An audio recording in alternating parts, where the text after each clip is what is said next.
Okay, let's get started. So I update the lecture note to section 6.1. From section 6.2, I'm still in the course of editing. Didn't have much time to finish writing after section 6.2. But now I understand what's the material. But I'm going to talk. Essential part is written, but the note is complete after 6.2, but yeah, anyway. So something about correction from last time. Yep. So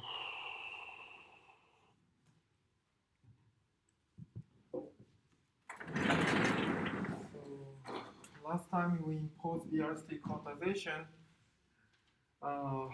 Let's see. So I just write down open string,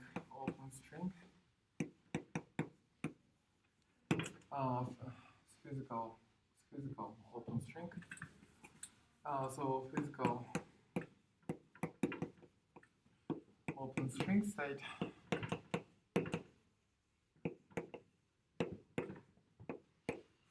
from BRC quantization.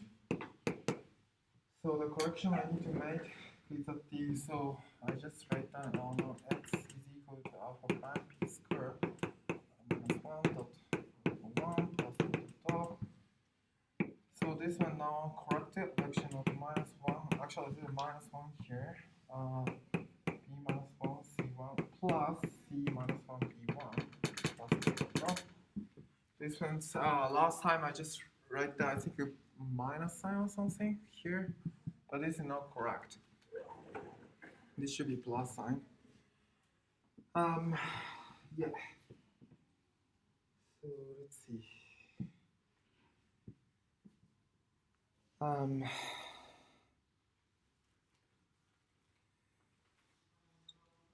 So, and also I just, and from here, so the vacuum is annulled by k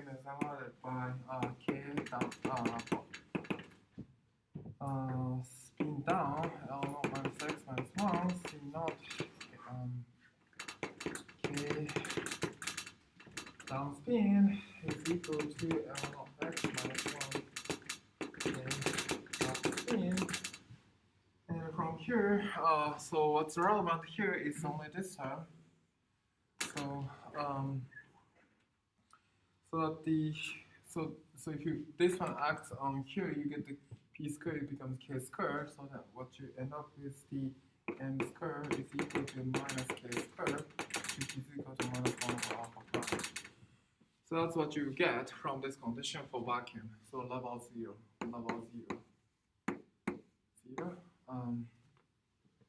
And since this is open string, so closed string, so this is open string.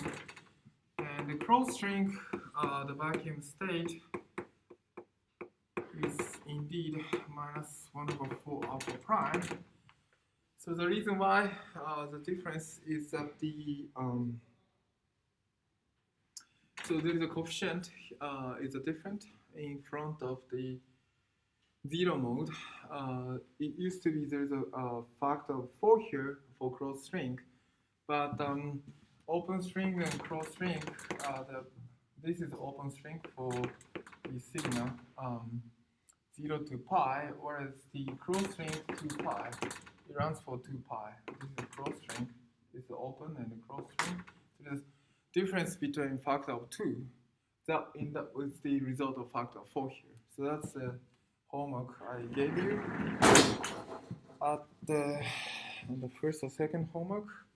So that's the difference. And the level 1,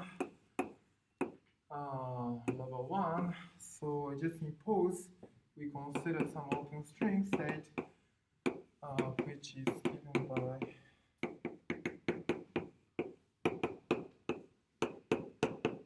this one, okay? And then we impose QB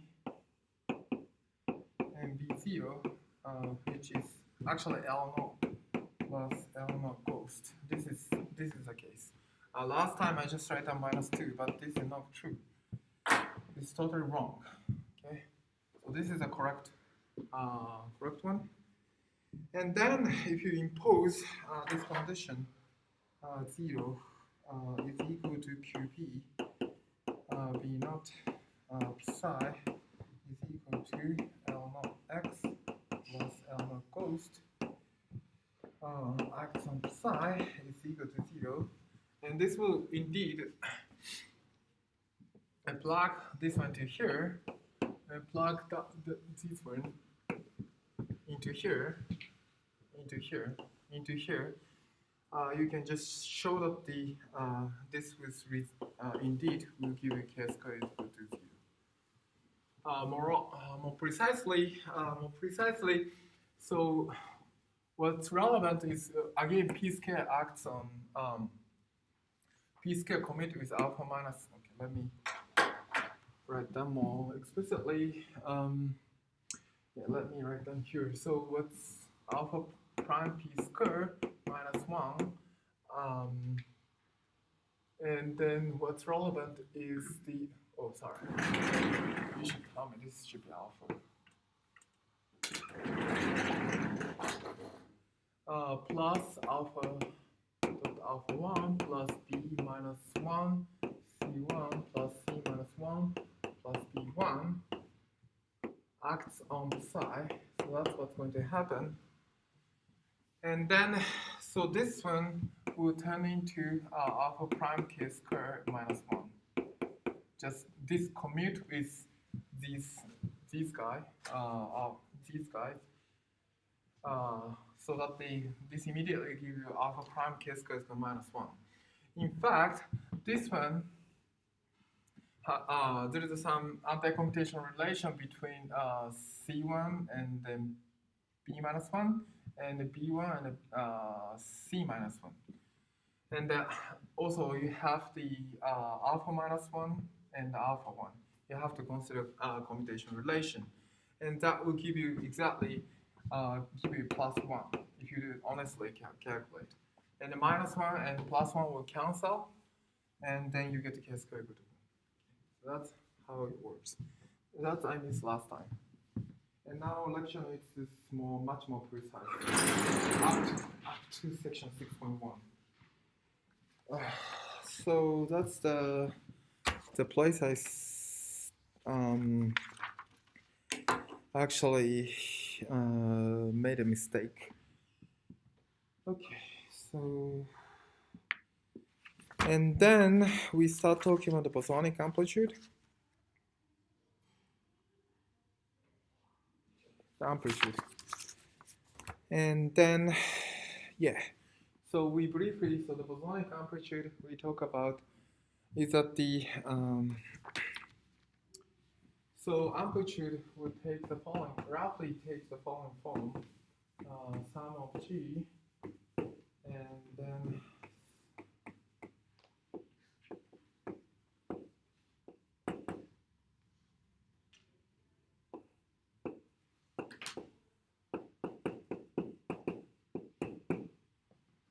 dx mu minus s sigma x mu HA. And the product of I is equal to 1 to n d squared sigma squared h b. So this is about vertex operator we consider. So you have a genus G in a surface and n insertion of the vertex operator, and then so on. So this is the Riemann surface of the sigma gn. From here, what we'll get indeed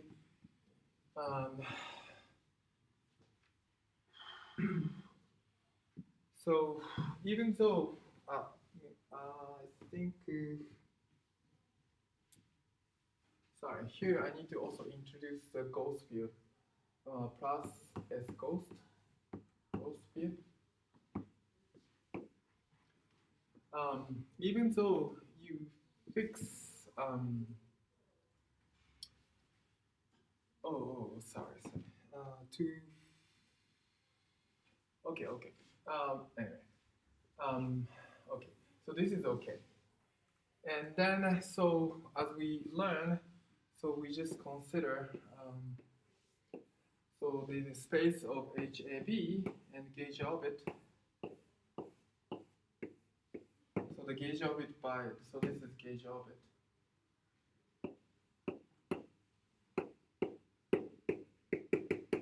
And the physical configuration metric is somewhere in orthogonal to the gauge orbit. And then to fix the one diffeomorphism, so this is due to the while times this, and this is the space of metric. So to fix the while and diffeomorphism, so we introduce so-called ghost field by introducing Fourier-Popov determinant. But we have to be careful about the so-called delta. We have to be careful about some conformal killing vector, which is the solution. So infinitesimal vector, infinitesimal variation for delta HAB is given by what was that? In my note, yeah. 2 omega tilde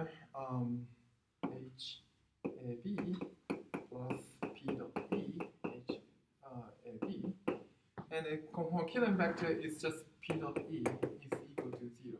Delta A nabla B A plus minus HAB. So this is the equal to 0. So you have to be very careful about so even if you do if you consider some diffeomorphism generated by this conformal killing vector, so the metric does not change. So metric doesn't, so delta HAB is infinitesimal variation of metric is insensitive.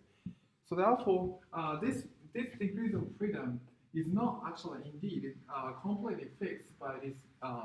So you need the extra care.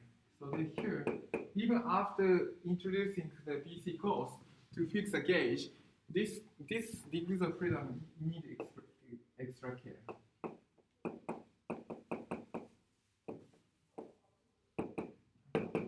Extra care. And furthermore, once you introduce the BC ghost to fix this wild diffeomorphism, so still you have the degrees of freedom to integrate in the metric direction. So this is the physical direction. So last time, at the end of the last lecture, I just introduced orthogonal to HAB. Okay? So the integration along this physical configuration is still left. Okay? So we need to understand what's how we integrate over this physical condition. So that's called metric moduli. So indeed, so this dimension, so the metric space of sigma Gn and divided by while times diffeomorphism. And more precisely speaking, orientation preserving diffeomorphism. So usually people just write down the plus is orientation preserving. Is indeed called a moduli space of Riemann surface. It's called moduli space of Riemann surface.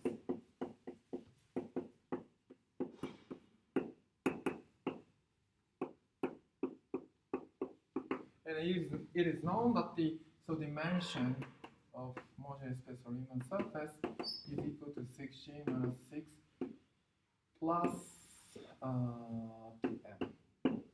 And this 2n part appear already. 2n part is the degrees of freedom to move the puncture along this Riemann surface. Okay, this n puncture along the Riemann surface that is responsible, already taken account here.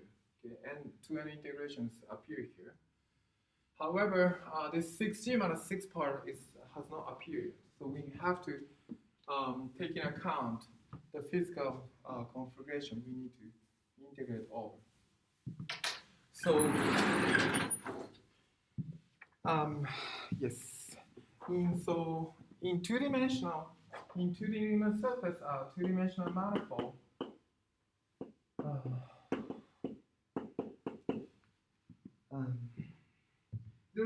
So in section 6.1, I have explained what this moduli space or Riemann surface is.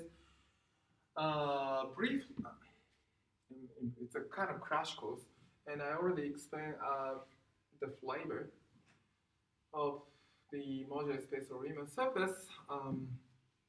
But let me repeat a little bit. So in two-dimensional manifold, so we have so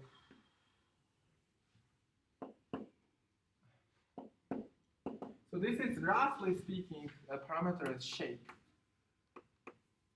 of Riemann surface. It parameterizes roughly speaking shape of Riemann surface, sigma gn, and the shape is encoded in two-dimensional so-called complex structure, and so-called complex structure. And actually there's a one-to-one correspondence between the space of complex structure and the metric divided by this Weyl symmetry and diffeomorphism. So there's a one-to-one correspondence. That's the deep theory, indeed. I mean, started from many people, from Riemann and also Teichmüller, Alford, Spurs, and so on, from a long time ago, and it appeared in string theory. And as I mentioned, so the interior picture for, first of all, complex structure or shape. So without going to metric first, is again, so that you just do the Pons decomposition.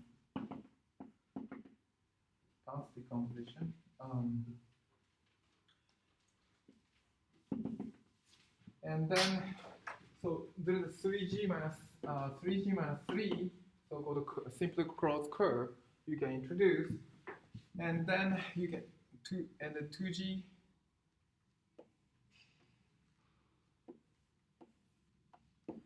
And you have 2G minus 2 copy of Pons. You have, and then here you can just put the so-called hyperbolic structure. And hyperbolic structure can be obtained by just consider Poincare disk with the metric ds square is equal to 4 dx square plus dy square divided by 1 minus x square minus y square. And then you just consider here the hexagon with right angle. So you can just consider hexagon here. How do you write that? I mean, just schematic. I'm just being schematic.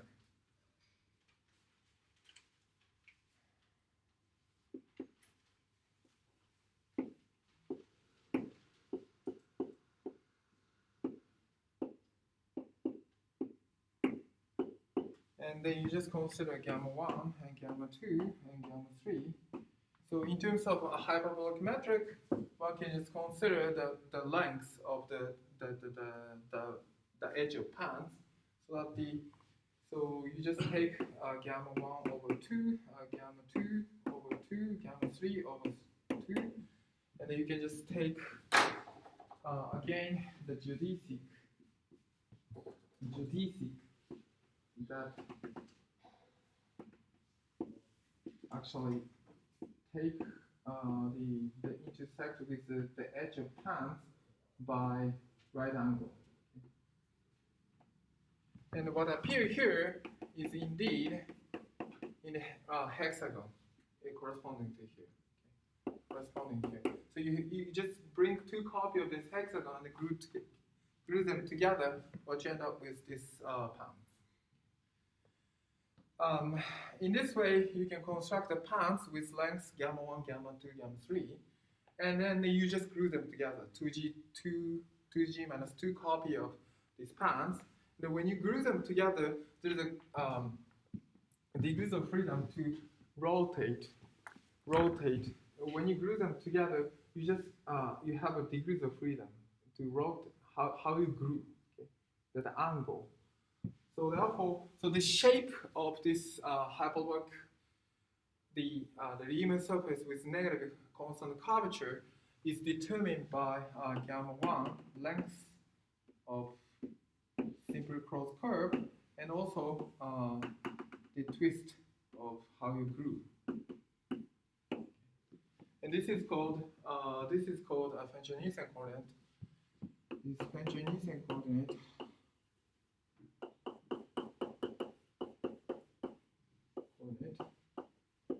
and this will give you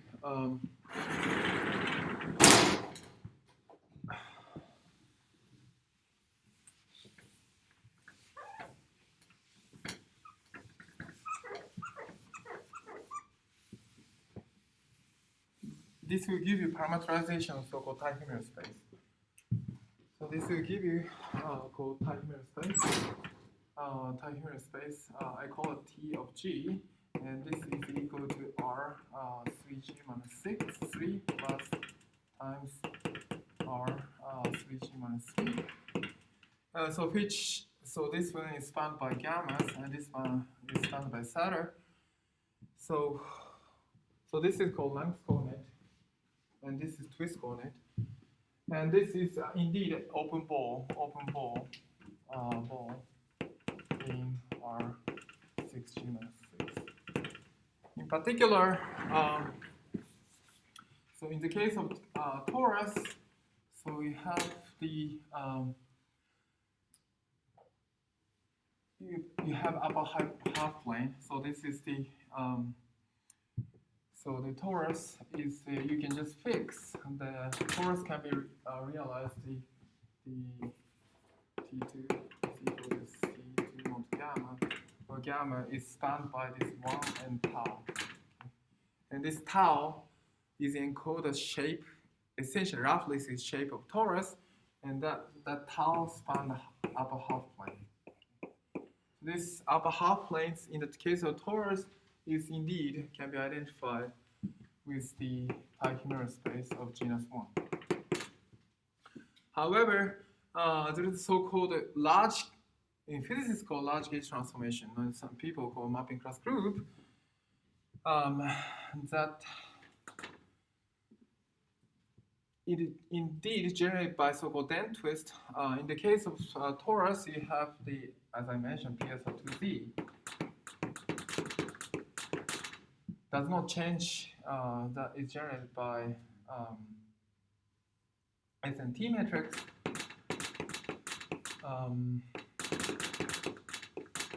S and T matrix.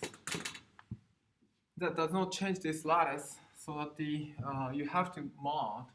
Indeed, the modular space of Riemann surface is indeed equal to Hypotenuse space divided by mapping class group fraction of sigma G. And in the case of torus, you just have the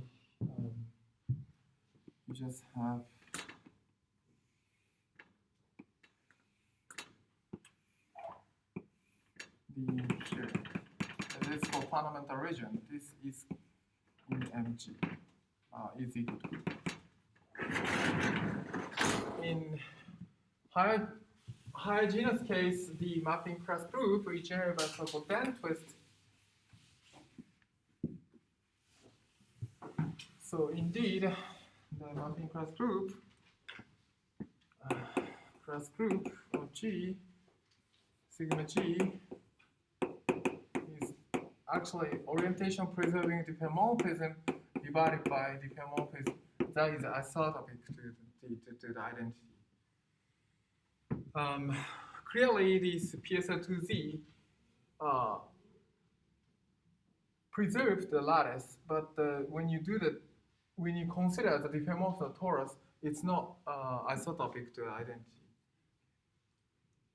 So therefore, there is some disconnected. So this is discrete group. Discrete group.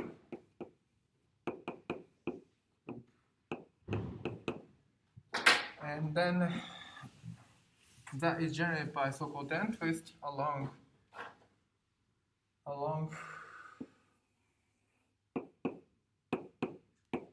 the 3G minus 3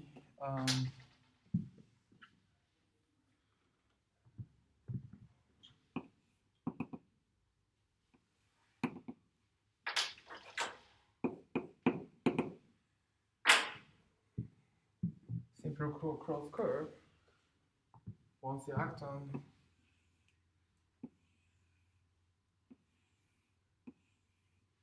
the dent twist along 3G minus 3 that is generated by dent twist 3G minus 1. 3G minus 1. 3G minus 1 simple cross curve between here. So this is the theorem by Licorice. It's a deep theorem. And furthermore,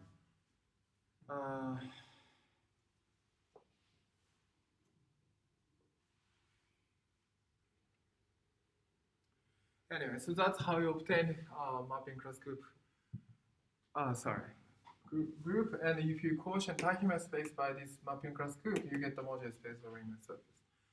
And this is the usually has a singularity, as you can see. So you have some singularity around here, and also it's usually open. And but there is a so-called compactation one can do that called dream manifold compactation. I mean, roughly speaking, at the boundary of the modular space is something like a Riemann surface degenerates, for instance. So if you have a Riemann surface, but with this hyperbolic metric, but this is system picture. Once you approach the boundary of the modular space, as you can see, so if you go to the tau goes to infinity, so it's the infinity, this tau goes to infinity, the torus becomes really thin. Like, how to say? It becomes like this way. Torus degenerates at the and pinched. So the Riemann surface at the boundary, once you go to the boundary of modular space, the Riemann surface look like this schematically. So the one of the cycles shrinks to the point. And if you add such a degenerate Riemann surface, you can compactify a modular space. That's called Riemann manifold or system compactification. But anyway, so that's a very deep subject. And in Gromf-Witten theory and so on, you need to use this guy. And also, then now we are going to talk about why this metric will appear as a modular space. So we talk about only the complex structure.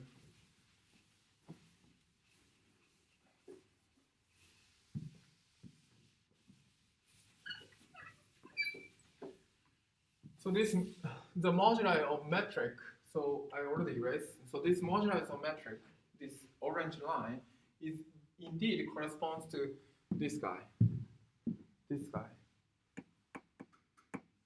But it's what I have explained is far from. We fix the hyperbolic metric here, and it changes shape. But that is equivalent to somehow the metric divided by on diffeomorphism. So that's I'm going to explain a little bit. By using torus. So in torus, one can use, so that one can fix the component metric ds square. Okay. and then identify. So what I'm doing here is fix this flat metric, and then identify is the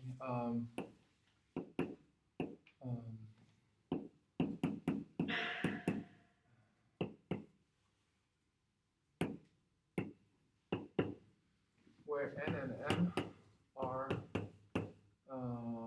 these. Identify the point in the complex plane. So on the other hand, one can take the coordinate in such a way that on the other hand, one can take the coordinate sigma 1. You just identify sigma 1, sigma 2 in such a way that the sigma 1, sigma 2. Such a way that you just identify sigma 1, sigma 2. How can I? Plus 2 pi n and m. Okay. So what you end up with the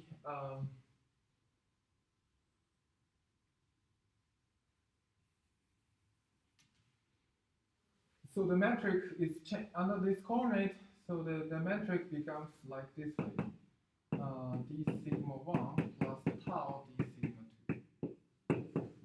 So if you do the coordinate change, the metric becomes like this way. So if you take in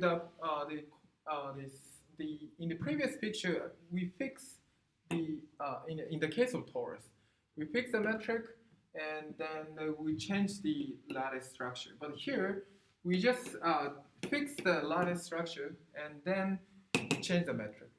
So we can do both, and it's equivalent. So in complex structure means that given a Riemann surface. So if you take my differential geometry course, given a Riemann surface, you can just take the open covering of this manifold U, okay, and then map to the homomorphic.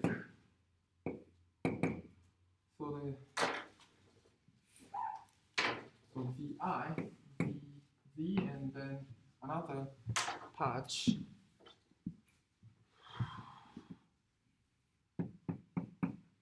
B,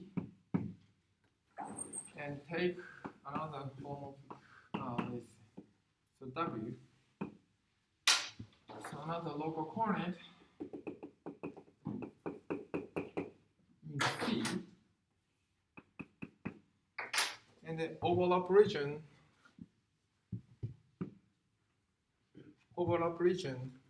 is indeed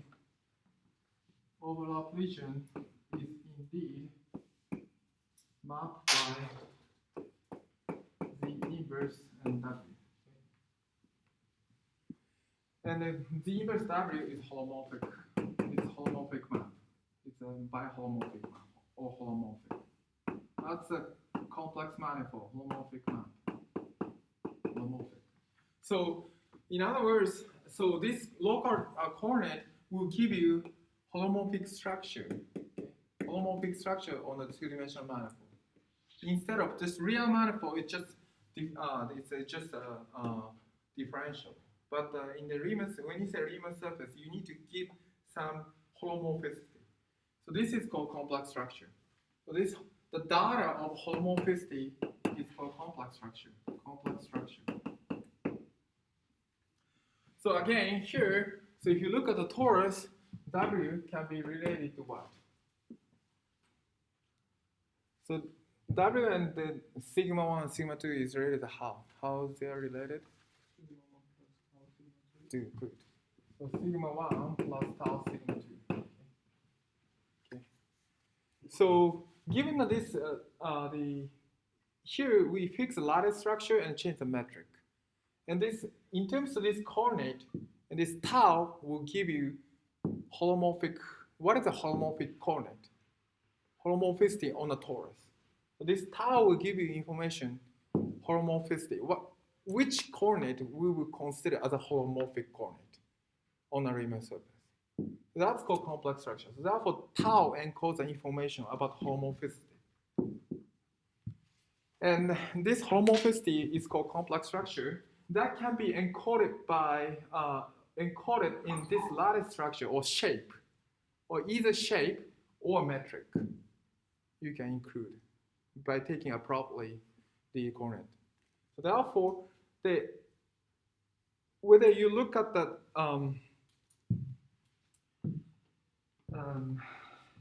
which viewpoint, you can just consider just here in the higher genus we fix the metric, hyperbolic metric, and change the shape, or you just fix some start from Riemannian manifold. This is just a Riemann manifold, and with a metric. From metric, one can construct the holomorphic coordinate.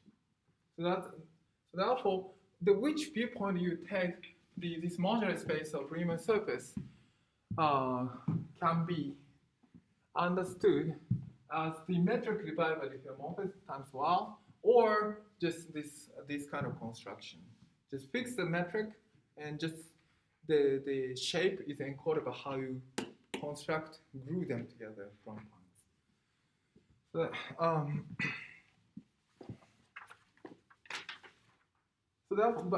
it's equivalent indeed. It's equivalent, and those equivalencies mathematician has worked out from. The notion of this modular problem is introduced by Riemann, but the Teichmüller made a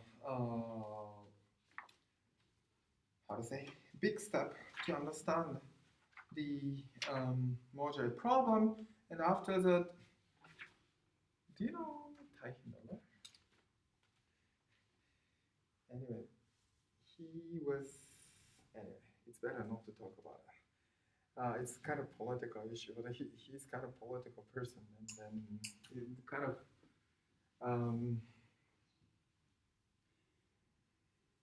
anyway, it's better not to talk about it. I think he has passed away at the war, I think, as far as I remember. But after Teichmüller's work, Alfus and Burns and so on will formulate in terms of complex analysis. And so on. And then,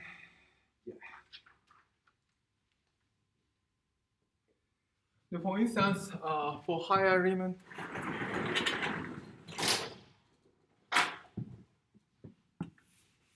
higher genus Riemann surface, you start with some two-dimensional Riemann manifold.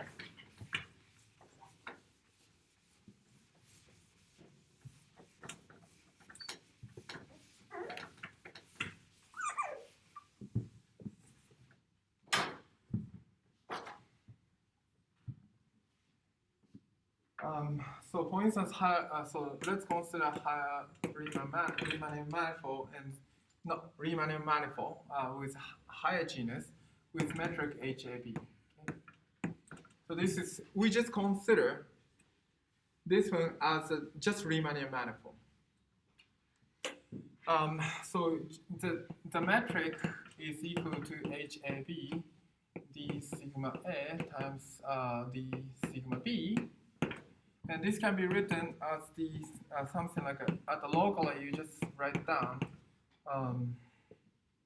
mu times d z bar square, and z is equal to sigma 1 plus I sigma 2.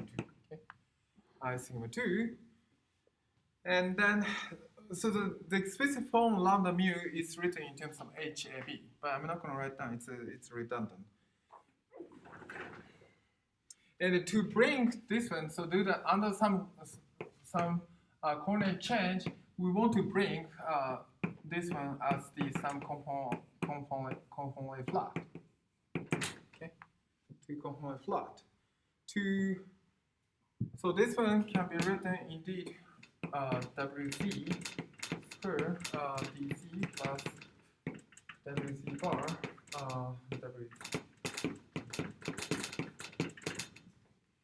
So therefore, we need to solve the equation mu is equal to WZ bar divided divided by WZ. I mean WZ is indeed del W del Z indeed. Okay.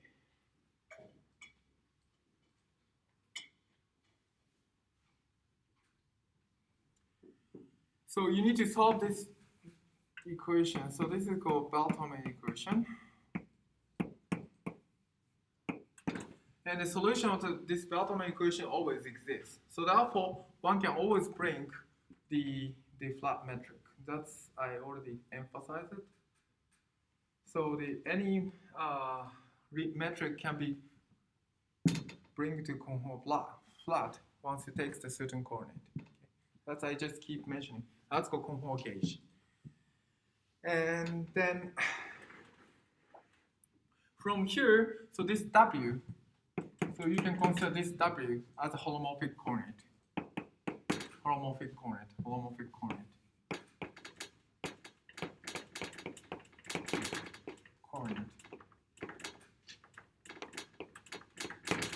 Okay, this is called holomorphic coordinate. Yep. So that this holomorphic coordinate is constructed from solving this Bell-Tolman equation from metric. Okay, so from metric, so by solving Bell-Tolman equation, you get the holomorphic coordinate. Okay, so therefore, there's a one-to-one correspondence between the correspondence between metric space of metric, and the homomorphicity. Okay. So therefore, so if you do the diffeomorphism, so for instance, if you do the different, or maybe I think I should write down here.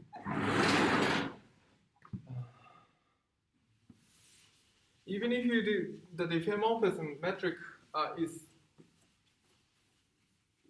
the Propagating metric does not change intrinsically about metric, and also while transformation you just change up to factor. It doesn't change the W. While transformation change up to factor in here. Okay, therefore it doesn't change the homomorphic structure. So therefore, so this metric space divided by Y and diffeomorphism can be identified the complex structure of the Riemann surface. That's one way to see how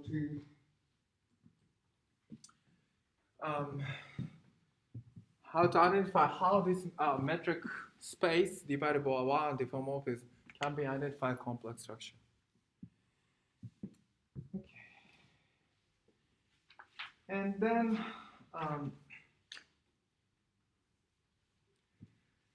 last time I briefly start talking about the conform killing vector and also the metric moduli.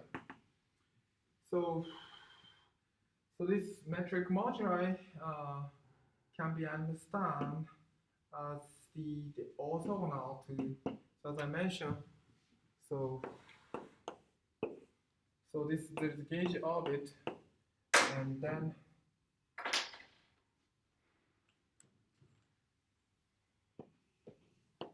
so the physically inequivalent metric, and this direction is called delta orthogonal to HAB, and this can be understood as the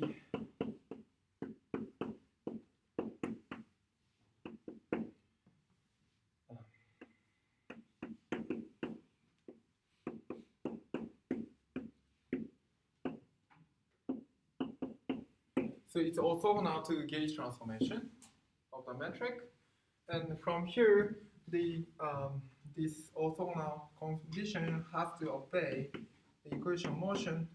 You get the condition for this orthogonal direction. So P orthogonal direction HPA.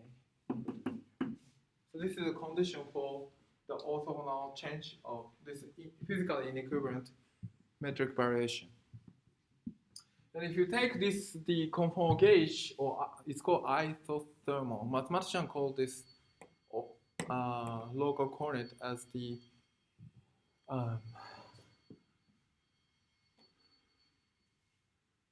local coordinate, isothermal coordinate. If you take conformal gauge, or physicists call conformal gauge for this black metric, conformal gauge, and then this equation becomes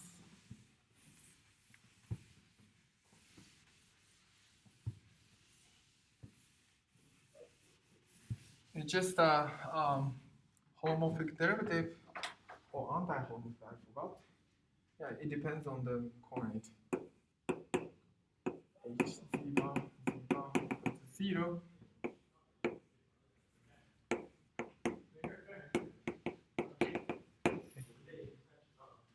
So this is the, if you take conformal gauge in conformal gauge, conformal gauge. Yeah, thank you. So therefore, this perpendicular HCV has to be, it's called homomorphic quadratic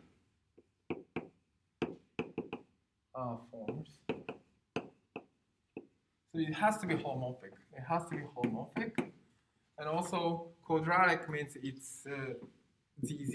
ZZ means you can pair with DZ, DZ. DZ, DZ. And indeed, the space of the homomorphic quadratic form indeed the cotangent space. So as I mentioned, that the tachymeral space is isomorphic to open ball. 3g minus 3 times r 3g minus 3. And so it's roughly speaking open ball inside r 6g minus 6. And given a point, you can just consider some Riemann surface, okay, with some shape. Given a point, you can have some Riemann surface with the fixed complex structure. At each point, you have some different shape of the Riemann surface. Okay. And you just consider this cotangent space of this cotangent space of this Riemann surface. Of tachymeral space. This is equivalent to the so-called space of homomorphic quadratic forms. So this is the theorem by Teichmann. So therefore, if you look at the dimension of homomorphic quadratic form, so you can just you also know about the dimension of this Teichmann space. So therefore, so as you can easily see, so this perpendicular physical inequivalent configuration of the metric can be identified is some variation of the complex structure. So therefore, one can identify between the space of metric and also the space of the shape of the Riemann surface. And then last time we looked at some example briefly.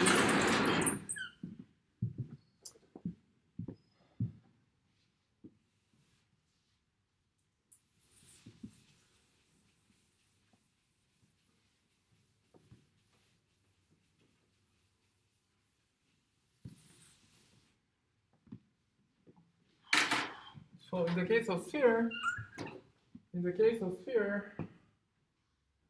for S2, there is no metric moduli,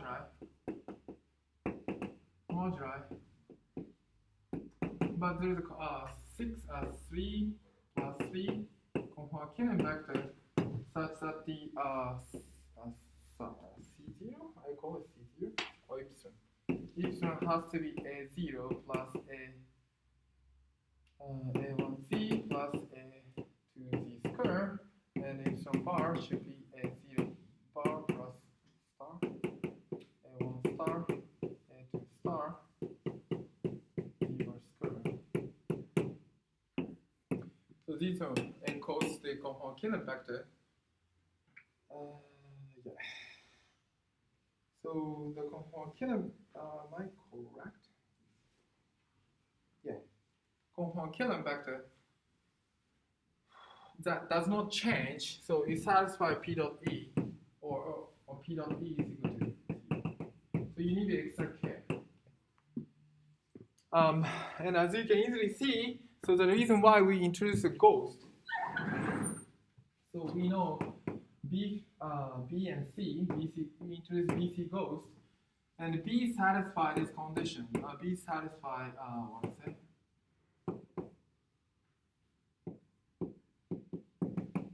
So the equation of motion of B field is this one, and which is, I hope, is equivalent to this one. Okay? So therefore, integration along this integration physically inequivalent configuration should be paired with BAB. Okay? It's a you can just see similarity. On the other hand, so the equation of motion for the C equal to this one. Equal to this. No, sorry. P dot C. Sorry. P dot C is equal to 0. So this is the equation of motion for C, ghost field C. So this is equivalent to conformal Killing vector. Okay. So therefore, the degrees of freedom of conformal Killing vector should be fixed by ghost field C. So that's how we use the ghost field to fix conformal Killing vector. So this means that if still, even if we introduce the ghost to fix the wow and the diffeomorphism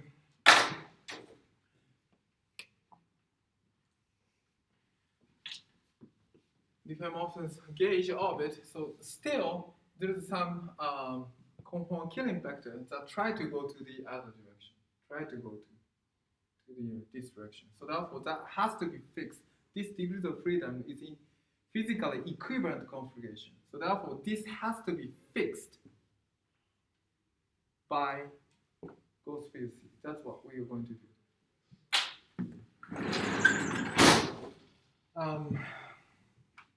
And also,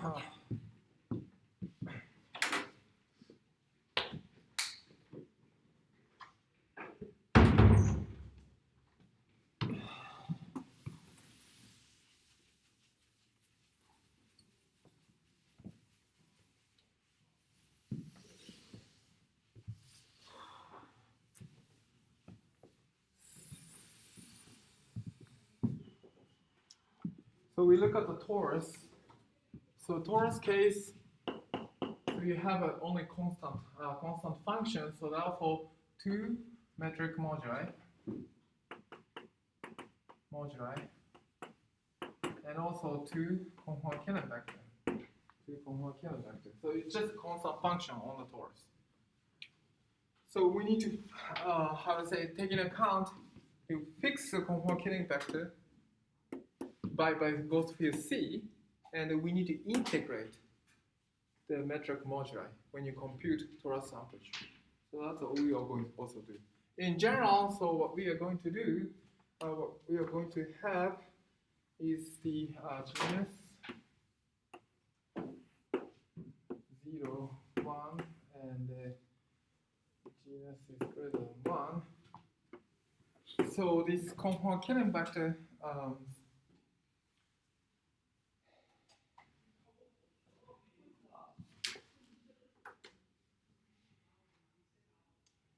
I call it, okay, so the solution for this one, so I call it E, so 6G minus 6, that we already know because of this condition. So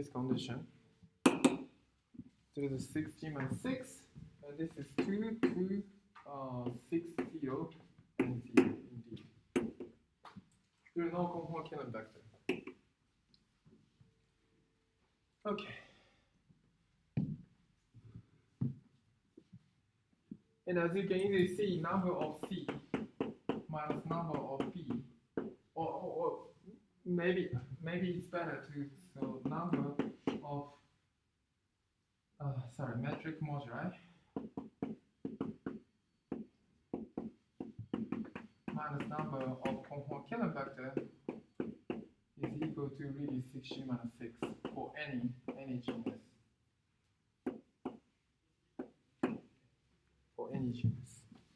this is called, indeed, in mathematician, we will call this one Riemann-Roch theorem. Anyway, so this is related to so-called Riemann-Roch.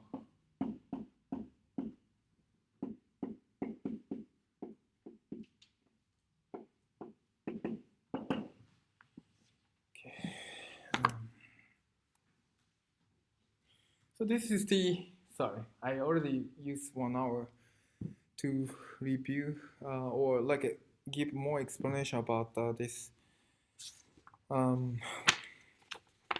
we have, what we are trying to convey, what I tried to convey last time. So up to this point, the node is almost complete. So from here, node is not complete, but I'm going to explain that its essential point is written here. Okay. So first we need to understand how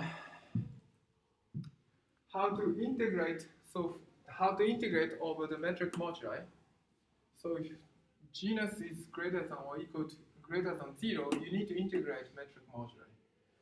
And if the genus is less than 2, you need to fix conformal killing factor. So that to do that, so first we like to consider so-called ghost anomaly. Ghost anomaly. So you cannot simply do the you cannot simply compute string amplitude without considering ghost field. That's what this analysis, naive analysis, will tell us. So let's go into the detail. So for ghost number anomaly, so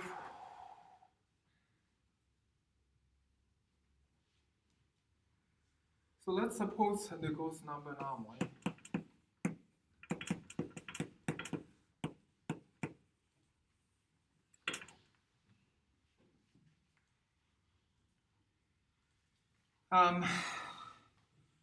So ghost number anomaly. So if you consider so-called ghost number current, so they preserve so this is the current. If you take OPE of J and C, you will get essentially you get the and the BJB is essentially Z minus that can you easily see, right? So you guys are already familiar with how to do the so I already forgot BC C0 is what? Z over, is it plus minus? Which one is correct? I need to take a look at. By the way, so I highly recommend you to do the OP calculation honestly. In this room, I think only 3 students did OP calculation honestly among the students who submitted homework. I know that some of the auditors have already taken my CFD course, so they can do the OP calculation very well. But if you want to learn string theory, you have to be fluent about the OP calculation. Where was it in my note? I talk about this one.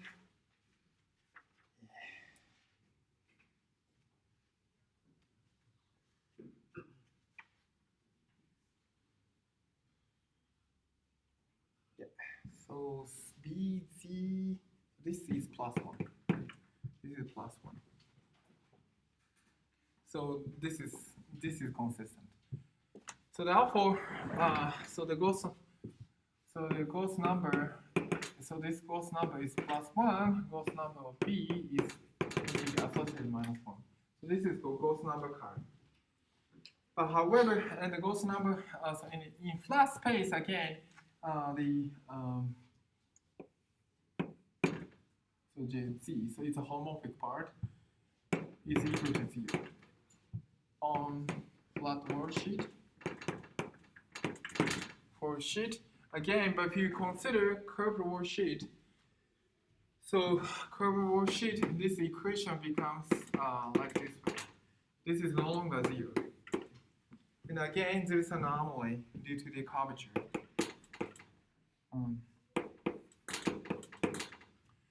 Proportional to worldsheet metric. So the worldsheet Ricci scalar curvature. So again, once you consider the curved one.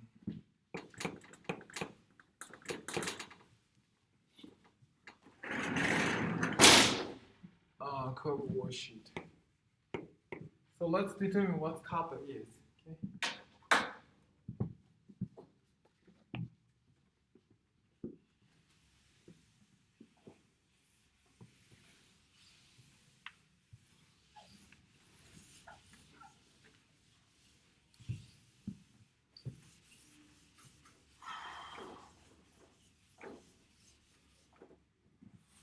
I mean, among some students who submitted the homework, I mean, clearly, in the middle of the competition, OP is clearly wrong, but at the end of the day, maybe you just take a look at the textbook, and then the final answer is correct.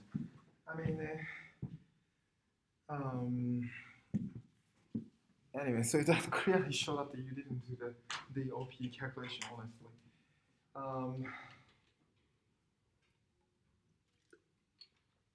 But unless you, I highly recommend you to do the OP calculation, honestly.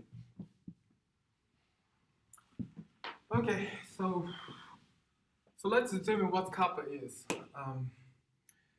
So to determine kappa is, let's consider these again conformal transformation.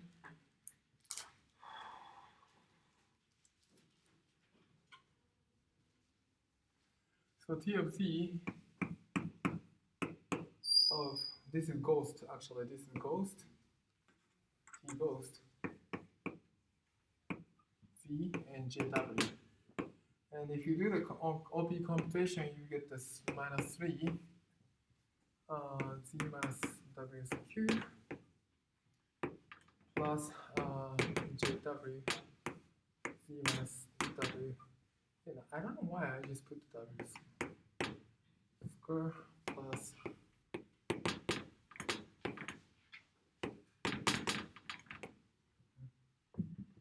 and then so therefore the conformal transformation, what you get is delta J is equal to, if you do just integrate this configuration,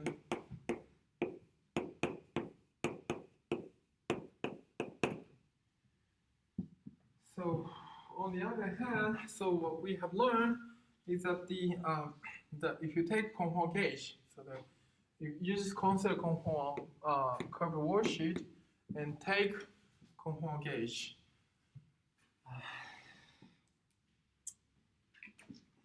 Take conformal gauge. So the metric is e to the 2 omega, and then dz and dz bar. And then, so the curvature of R2 is indeed minus 8 e to the minus omega delta bar omega, not omega w, omega, sorry, omega. Okay, so this depends on Z and Z bar. So this is the curvature. And if you take this one,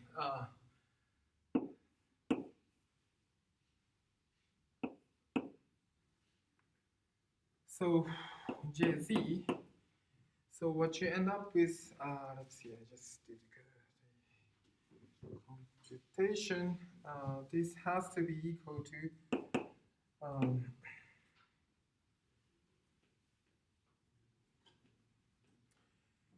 so this kappa, so this equation will lead you to,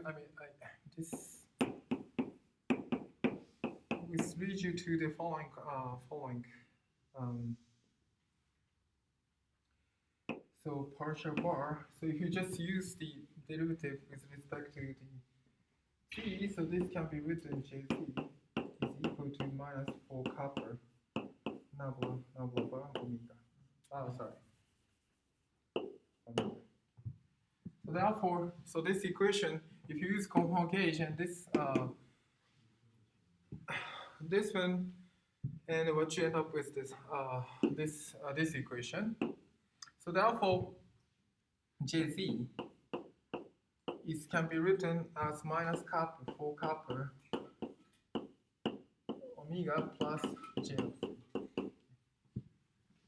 So therefore, there is so discrepancy between homomorphic current for flat space and the Jz is compensated by this metric.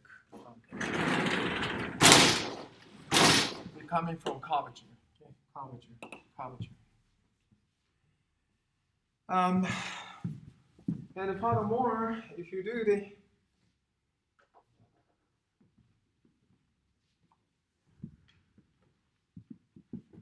I shouldn't erase.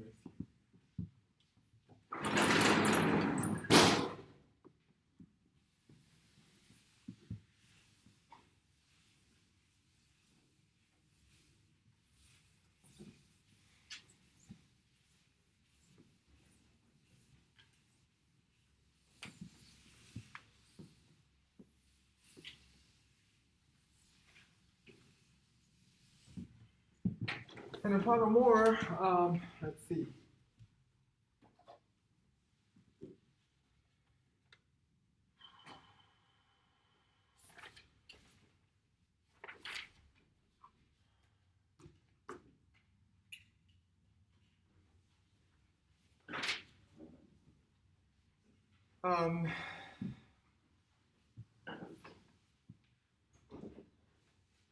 So variation with respect to compound transformation. So let's consider compound transformation of this metric delta J delta J of this homomorphic current. Okay. So this homomorphicity coming from partial. If you do the compound transformation, Z goes to Z tilde over Z. So then this. So therefore.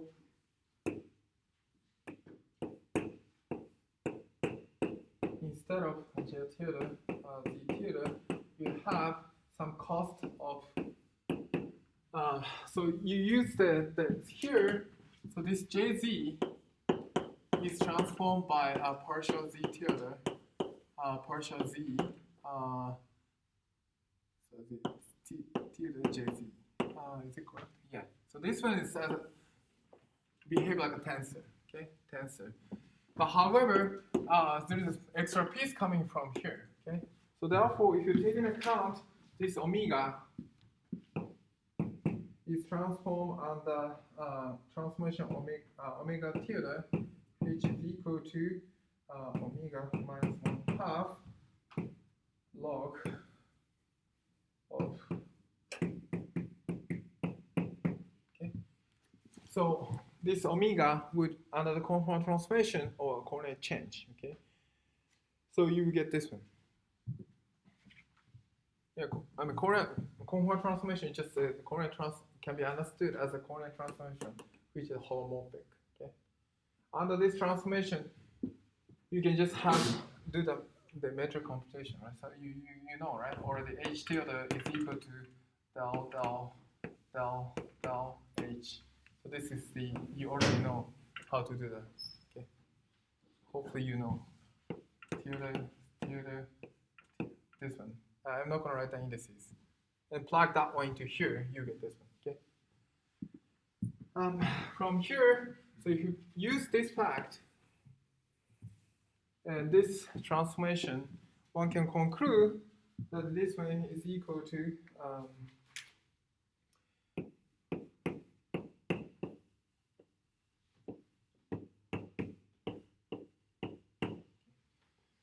so use these two facts, you get this. And then if you look at the infinite variation of this one, so if you take z, so from here you just take the infinite variation, so that's 1 plus epsilon. If you take the infinitesimal version of this the transformation, what you get is the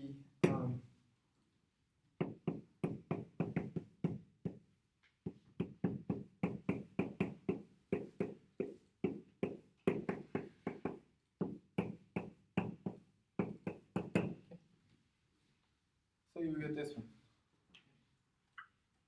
So you just take the infinitesimal version of this one. Then comparing this one and OPE of the stress energy tensor, what you end up with is kappa has to be -3/4.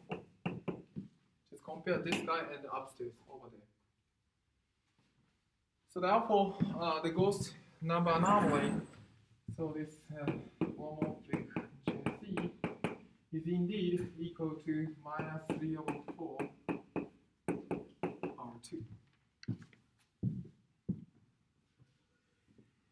Okay, so let's look at the consequence of this ghost number anomaly and see how it helps us to fix the conformal Killing vector and also integrate over the metric moduli. Okay, let's erase here.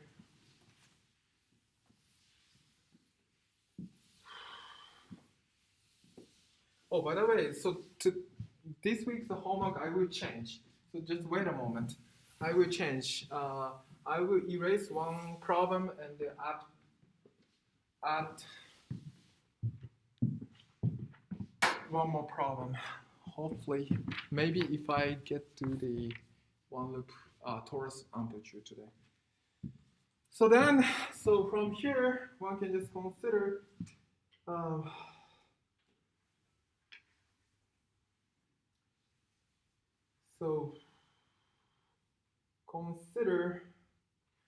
let's consider this following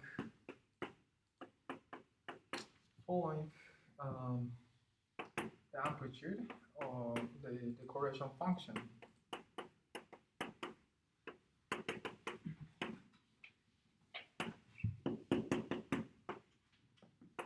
So let's consider the following correlation function. I take the variation with respect to this ghost current. Okay, ghost current. Take ghost current. So then clearly, this one just will give you the just look. I mean, variation with this ghost number. So ghost number shouldn't change under the variation. So therefore, this is m minus n.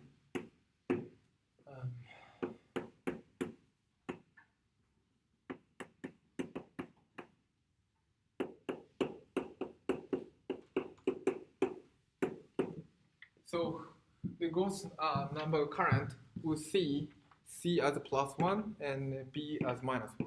Okay, so therefore you get the coefficient n minus n.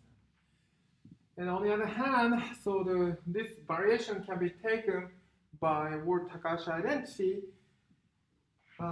in such a way that this just rewrite everything in terms of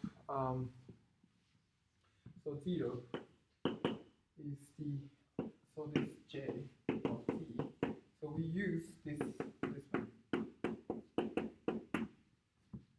Copper art. Okay. So this guy is homomorphic. Okay, this guy is homomorphic, but there is a difference between homomorphic and the JZ, the ghost number current. And then difference is compensated by this rigid curvature. And we know the kappa is equal to -3/4. Okay, then what we can do is just insert just use Ward-Takahashi identity. Ward-Takahashi identity tell us that the delta of this guy is equal to, you just insert this current 2 pi square root h, and you just insert this current, okay, Jz, and number of m, czi, and bj. And then take OPE. Sorry, not OPE. Sorry, not OPE. Sorry. And just take the plug into here. Sorry.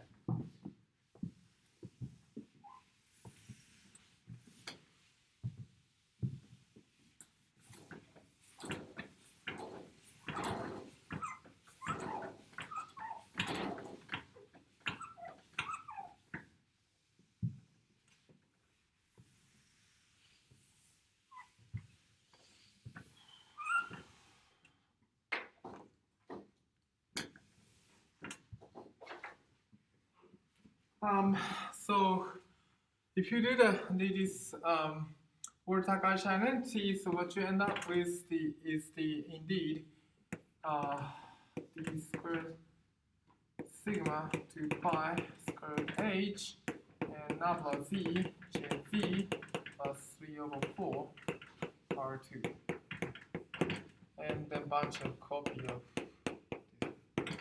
is equal to, and so do the integral parts. It's only sensitive about the holomorphic coordinate. By integral part, this will annihilate. Nabla z will annihilate this one by integral part. So therefore, what you end up with what's sensitive about this is 3 over 4 r2. Okay. And then so you have a bunch of CZI and a bunch of BCG.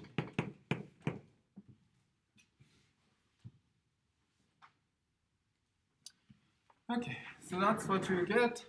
And this one you can just integrate out of the Riemann surface. So here you just consider sigma g. So you just consider everything sigma g. So I think I should write down everything over sigma g.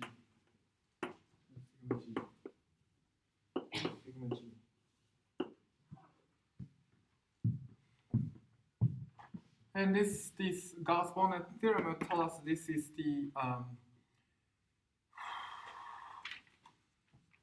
so 3 over indeed 2 times Gauss-Bonnet 2 times 2 minus 2g.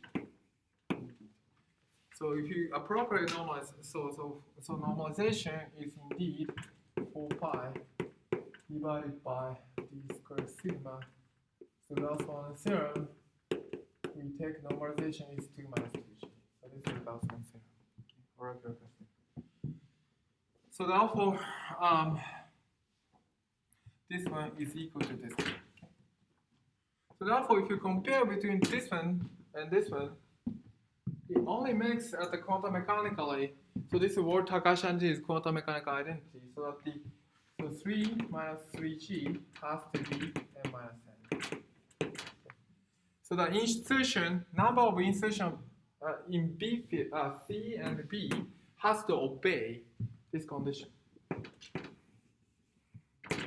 Okay. If you consider the correlation function, you have to insert. So this means as follows. So as I mentioned, so when you take g equals to 0, so g equals 0, so at least the c has to be, the number of c has to be greater than or equal to 3, okay? Homomorphic one. And then also you have the anti-homomorphic one in the same thing. 3 minus 3g instead shown on the anti-homomorphic one. So therefore, at least m has to be greater than 3, okay, or equal to 3.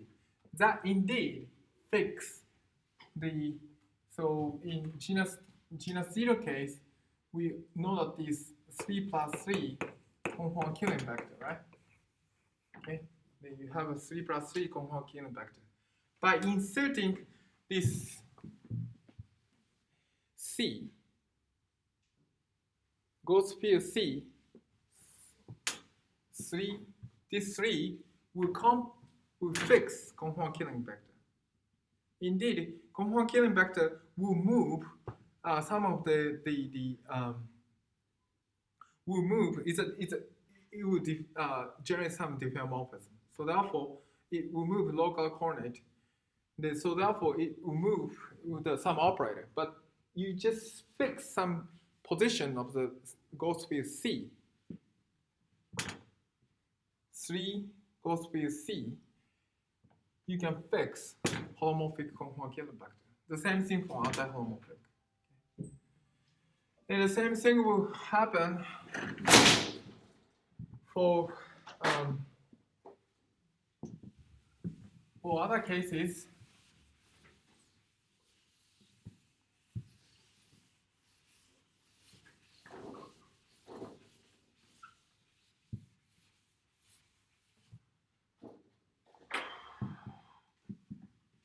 For other cases, so when genus greater than 1, so this has to be, let's call the genus equal to 2 in that case. So in that case, minus 3 is equal to n minus n. So therefore, n has to be greater than equal to 3. Okay? And we know that the genus 2 case, you have 3 moduli, metric moduli. Okay? So you have to integrate along the physical inequivalent metric configuration. Okay? And that is, so therefore, you have to integrate over HAB and T. T is actually the coordinate of the moduli space or Riemann surface that is indeed paired with B ghost, BAB. It's a symmetric traceless operators that can easily, and you have to take the combination. So you have to insert this kind of operator to make sense of the amplitude. So that's the what we need to do. Any questions so far? I think it's a good time to. So then, yeah.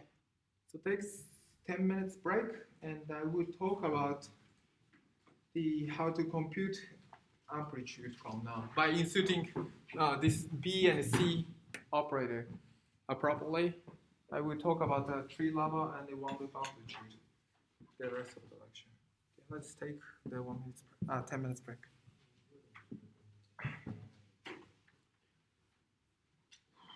Yeah, I think I will change the homework. So I will omit problem 1 and I will include some other problem.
Okay, today's student. So you should open distribute to the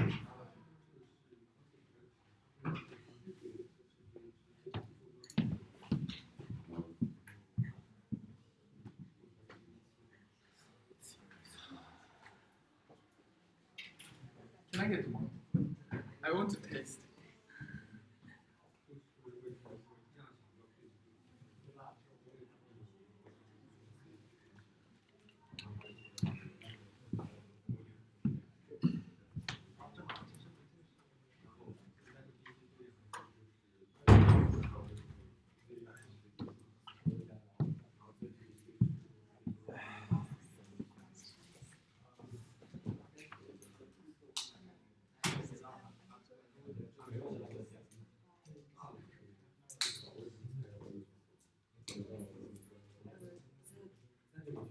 This one should perpendicular with starch edge AB, right? Direction to starch edge AB. Yeah. And the Cayley vector is for starch edge AB. Is one of the solutions. Yeah. So it's also. And I also want to know why this insertion, why do such insertion? I will explain a bit more detail. So we are doing lecture still.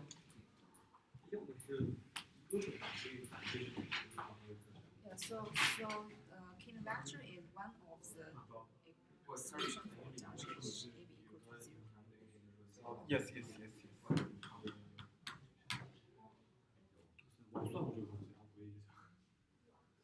Yeah, and this variation is with respect to the z minus epsilon. I mean, maybe you need to distinguish this variation and this variation since they are different. Good. Thank you very much. Thanks. So thank you for pointing. If you make a mistake, just point me. What? Yeah, everything. This one, it is equal to your time.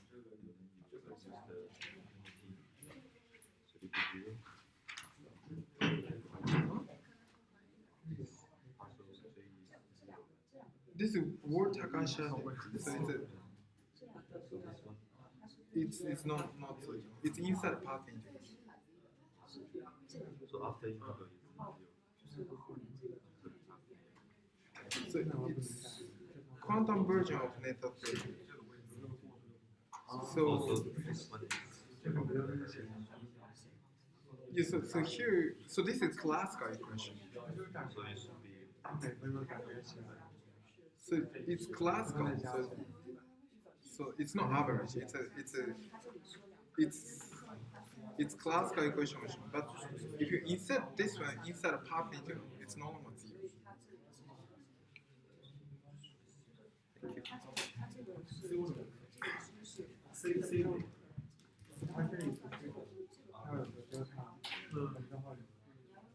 Well, there are lots of chocolates, so please take. 那这个不是那样讲的，我觉得是那个最后的交换。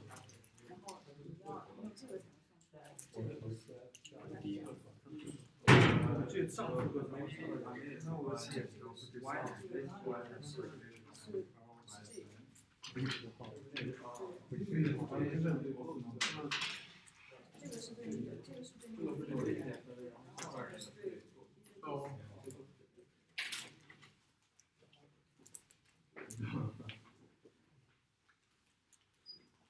So 哇，这个太高了，都没看这个。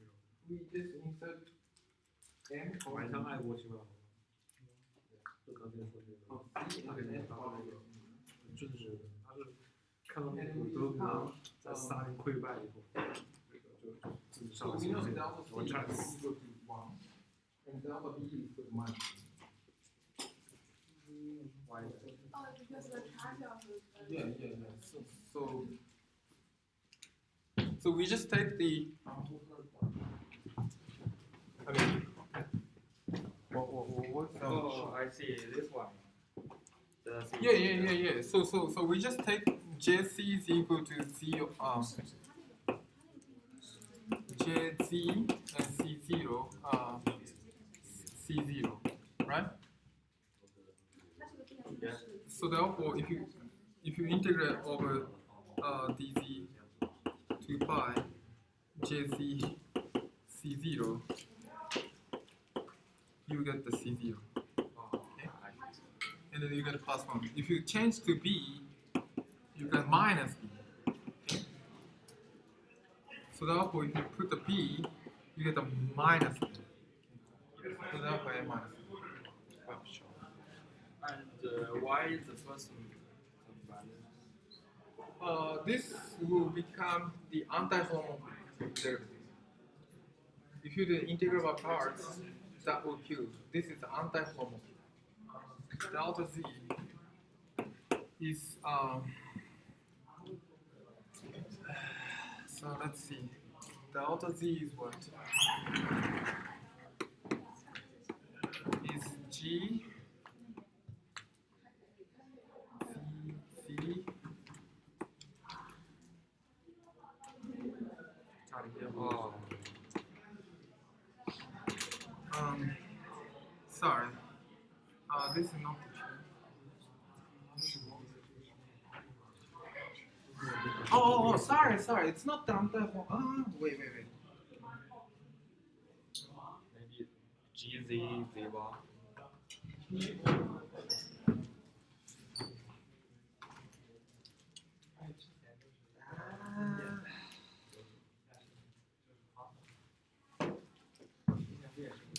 Sorry, it's not the anti-homomorphic derivative. So since here it only depends zj, it's and zj, right?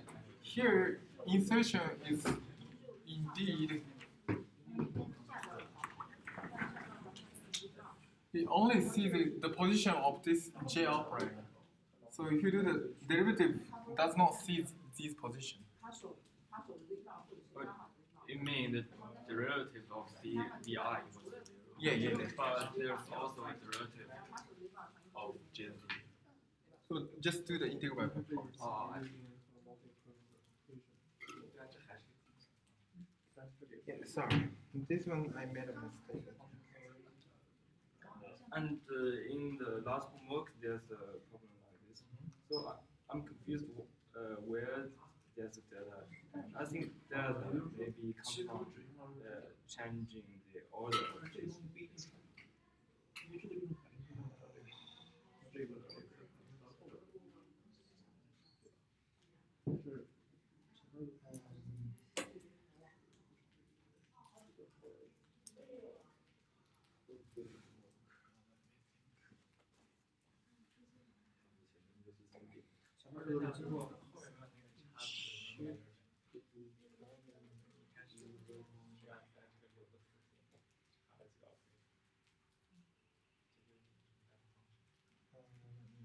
Is it coming from the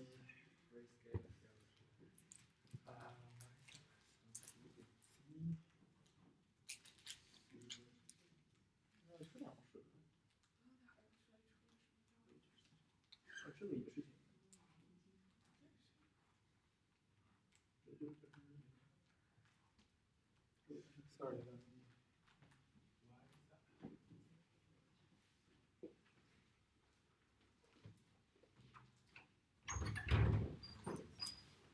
Sorry, let me think. Let me think.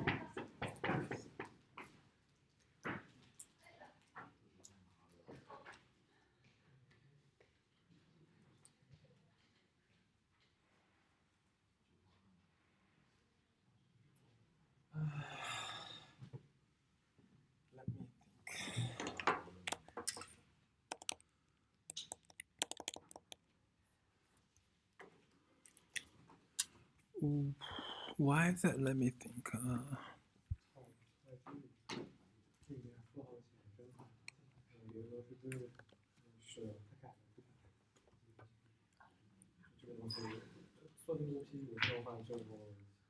不是 OP 正负号，他妈把这个乘一解喇叭乘到负喇叭，我乘成正喇叭，就这个结果。OP 算是对，大家看一下。这一 OP 太多了，那么多行，算了。是我把中间的词给看清，就保持页上的时候能看清很辛苦的东西。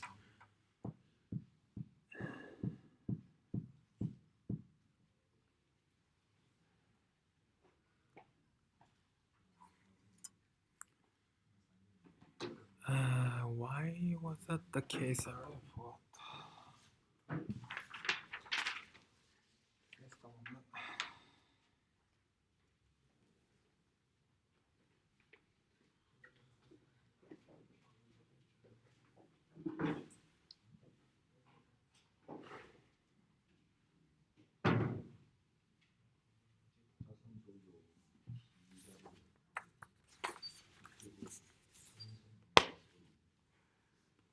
Wang Hao, can you come here? Do you know this? Do you remember the source of this delta and zero? I also write down the same thing in lecture note. Why was that the case? Let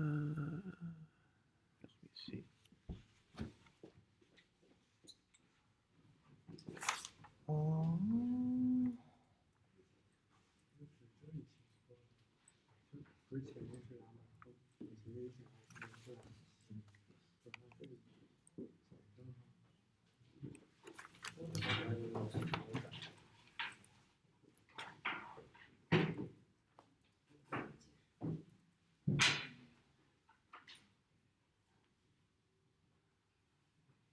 I think this one should be. I think this one should come from. It should be central charge of X.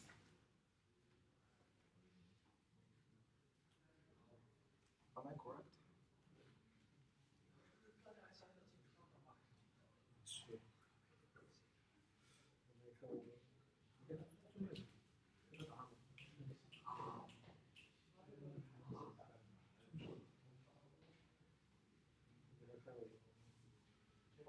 But in Bosonic, it implies that that term comes from the anticommutator of B and C. That comes from anticommutator B and C. Okay. Then I made a mistake maybe. Oh, I see.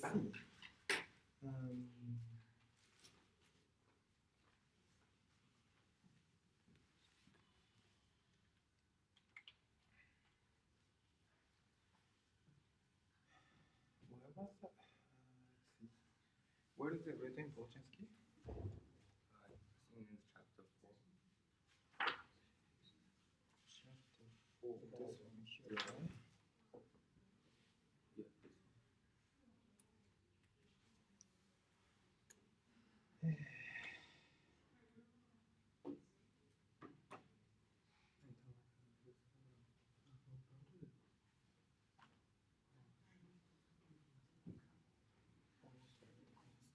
Okay, so that really coming from the commutator B and C. But I checked, still didn't get the right answer. I think there's some additional coefficient like sum over n. Sum over n.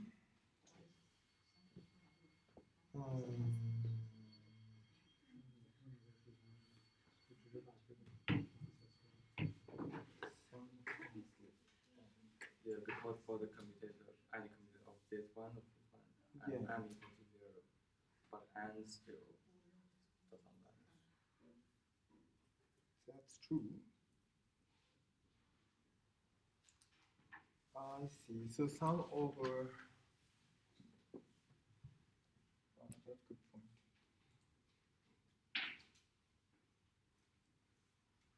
That's a good point. Someone will B and C. Yeah. So at the end of the day, so what you would end up with something like that. Sum over n over 2, right? N is integer. Something like this. Or plus. I think that's what you get at the end of the day. It doesn't look like -1. How did it work?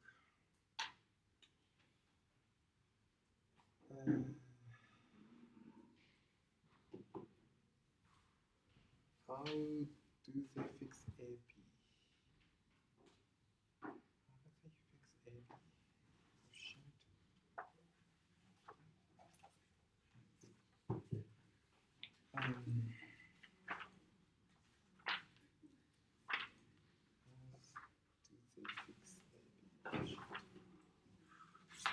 What are the goals to the first up here?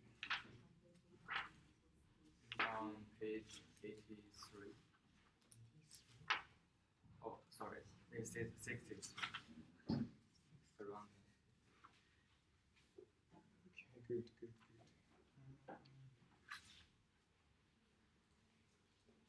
This one, right?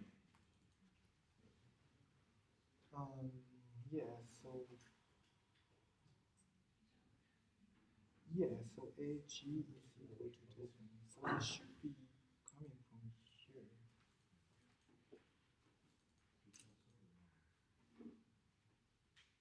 Oh, now I understand what's going on. So, okay. Now I understand. So normal ordering, so when you consider normal ordering Cn, for instance, B minus n, so this automatically will tell you the, indeed, so if n is 1, so it automatically tell you that the C1 B minus 1, sorry, C minus 1 B1, as I wrote, B minus 1 C1 plus dot. Okay, but there's ambiguity. So ambiguity comes from C0 B0. How do you treat this one? The question is this one. And this one is indeed it will give you -1 contribution. Only this guy. So we know that this C0 and then B0 is equal to 1, right? And we already know that the B0 will analyze vacuum. Okay? So if you swap them and acts, it's up to plus minus sign, so the B0, C0 has to be equal to C0, B0 minus 1. Is it correct? 1 minus. 1 minus. Okay. Therefore, I think you should get the.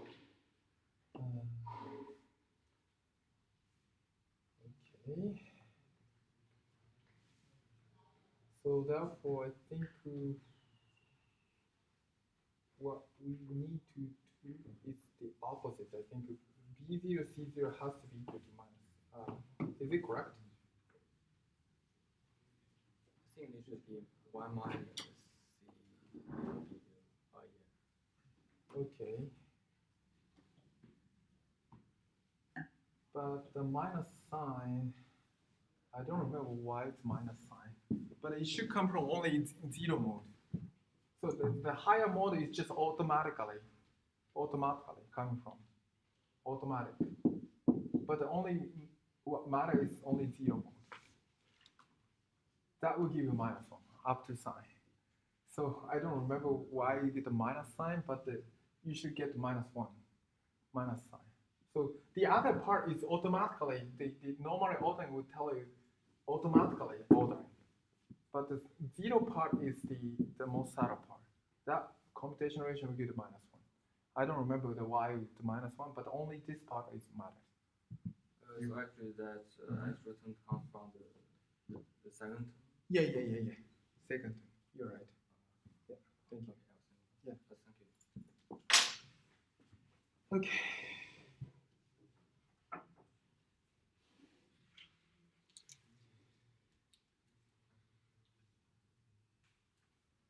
Good. So let's get started.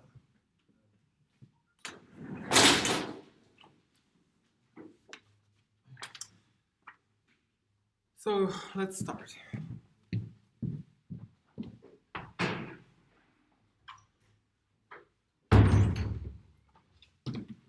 So students, correct my mistake. I told you that this one will vanish because of the anti-homomorphicity, but that's not true. Z only see here the position of Z and Z bar. Only if you do the integral part, Z does not see Zi and the position Zj. Okay, that's why you get 0. So that's the mistake I made. Okay, let's move on.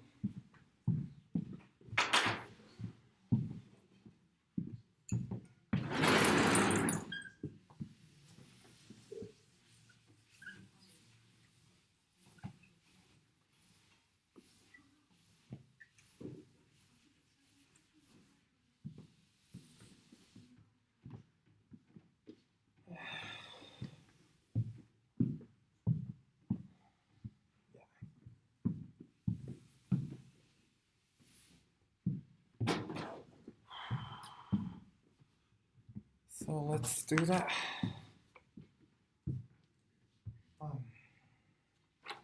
Where were we?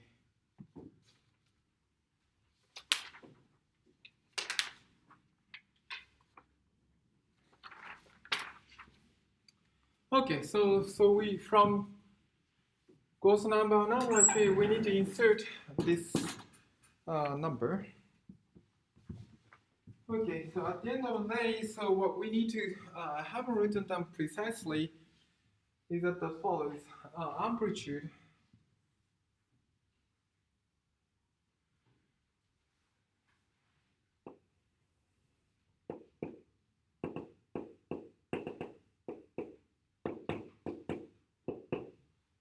so genus G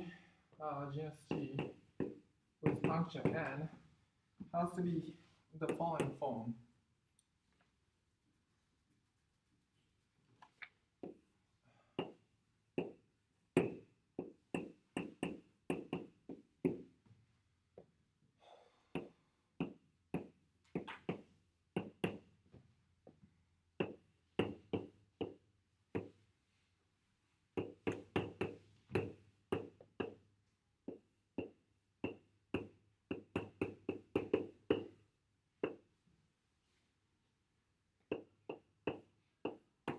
So this is dilaton. I include dilaton to get the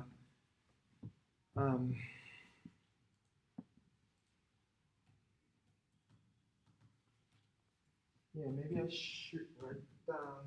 So this is the Euler characteristic of the okay. So this is minus lambda Euler characteristic of sigma G. And then I just take e to the lambda as the G string, and then bunch of insertion one has to make, and then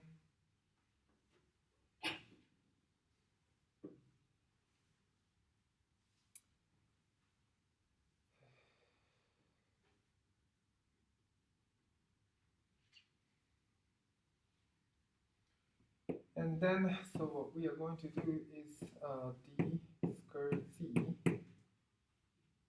of L and sum over product over mu over n over 2. I think I should call mu I equal to 1 c sigma.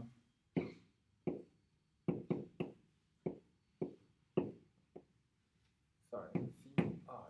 So okay, sorry.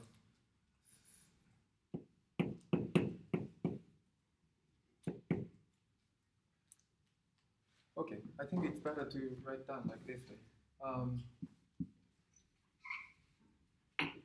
It's mu and sigma c sigma I and product of k equal to 1 and then mu and and then j is equal to 1 to n dz, sorry, d squared sigma squared h, and bj as sigma j. And also I have to specify this one, so this one is equal to L.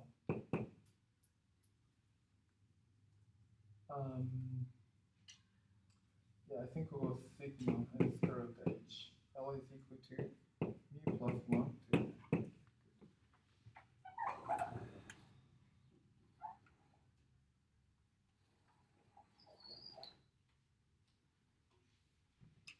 Oh gosh, I think I again make a mistake.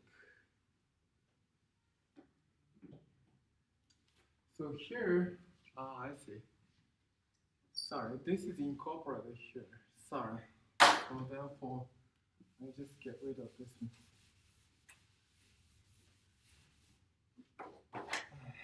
Product of j equal to 1 or to n square root h, and then bj sigma j.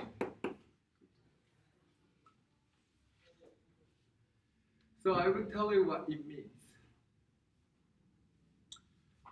Okay, so this is the correct form.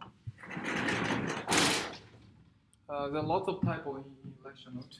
Sorry. So the reason why, so I will tell you. So first of all, so this part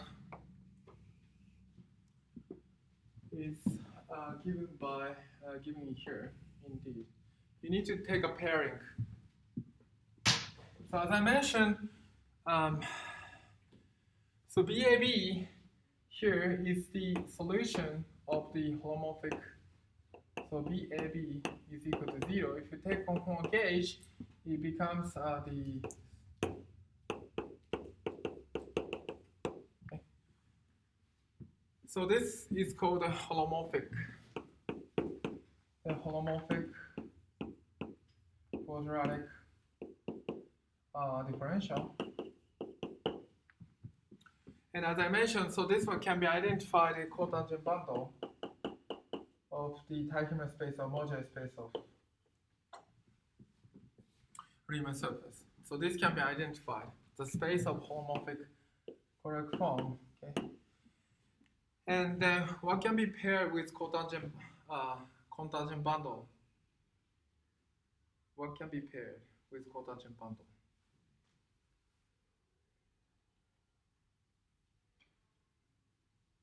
If given a cotangent bundle, what is the dual?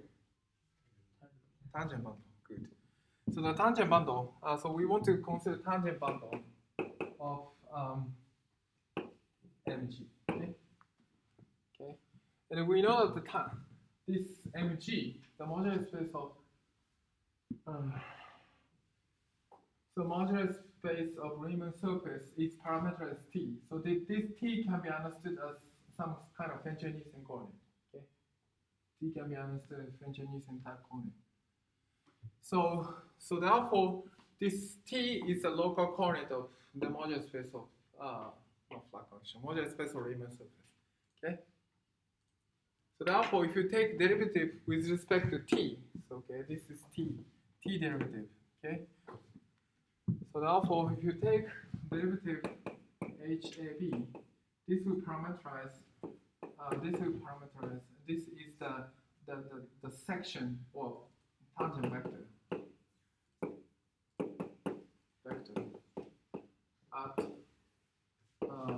at the how to say the point in mg. So therefore, so you can just compare with BAB and partial T HAB. This is you have a natural pairing between cotangent bundle and then tangent bundle. So as I mentioned, so the metric space up to one diffeomorphism will give you the modular space of Riemann surface, and that is parameterized Fencher-Nielsen coordinate T. And if you take the variation with respect to t, you get tangent vector. So that can be easily paired with cotangent bundle. Okay. So that's what we are going to do. And then here, number of mu minus number of nu is equal to what? It has to be 6g minus 6. Okay. This has to satisfy. So due to this anomaly constraint.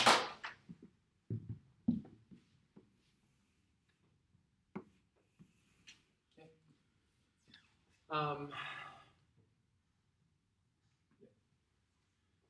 So the reason why you will get here is that the so first of all we just insert mu copy of C field, Bosonic of C field, and then new copy of B field. Okay, and then the difference has to be 2 times. Oh my goodness, 3 minus 3. You should point me out.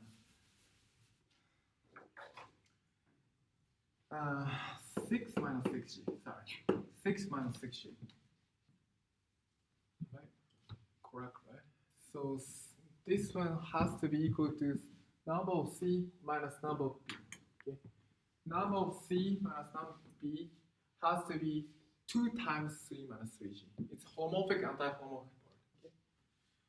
Homomorphic, anti-homomorphic part. And then what we have done is that they fix. So we fix the position from 1 to mu. 1 to mu. So this is mu is a number.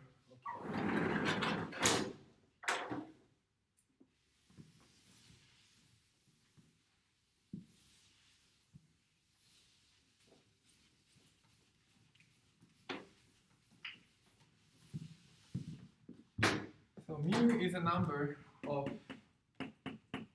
is conformal vector, and then nu is a number of the number. So okay, mu is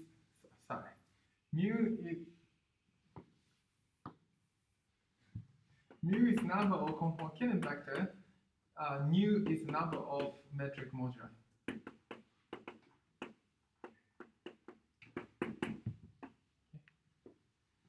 So here, by inserting C field, and here there's no integration for I to mu. So here, the integration with respect to sigma, for sigma, has to be runs from mu to n. Okay? So to fix the conformal Killing vector, we fix the position of the Gauss field C. Okay? So this one is fixed by the specifying position of C field. I runs for 1 to mu. Okay, and then the metric moduli is carried out. So metric moduli is carried out. This is carried out. So this one is carried out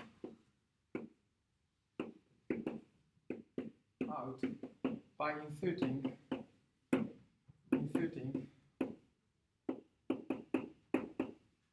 the pairing between cotangent bundle and tangent bundle, HAP. So this is the result of final form. To bring this one, what are you doing? So to get this form, you have to use the generalized Fourier-Fourier determinant. You have to use generalized Fourier-Fourier determinant. You have to be more sophisticated Fourier-Fourier determinant that is written for Chinskis, but I just give you the answer. And then at the end of the day, so even though you get the n vertex operator, the integration variable here is carried out. So okay, so the position. So what I mean is, so you have a sigma 1, sigma 2, and sigma mu, and sigma mu plus 1, and sigma mu sigma up to n. So you have these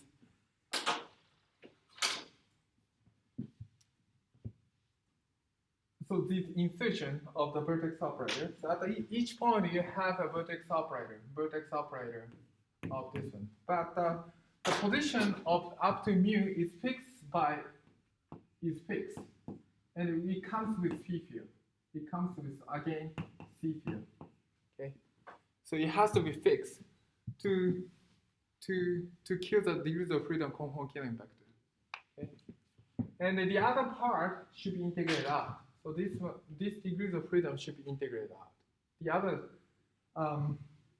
integrated out coming from here. So the other part, maybe I should use different choke.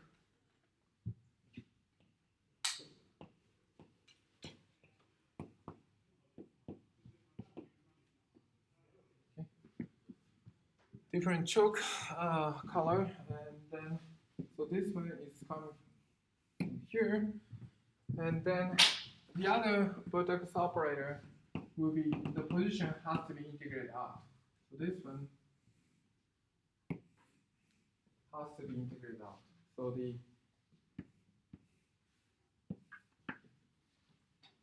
and then the metric integration can be carried out by inserting this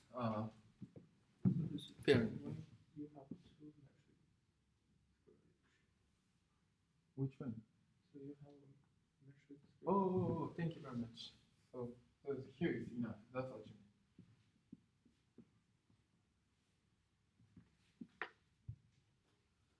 But your next note, you still have a GST. This GST is just typo. GST coming from here. GST coming from here. So this is the final form of the amplitude with genus G with n puncture insertion.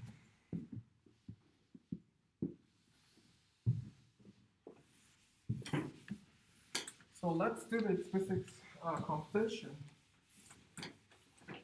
by using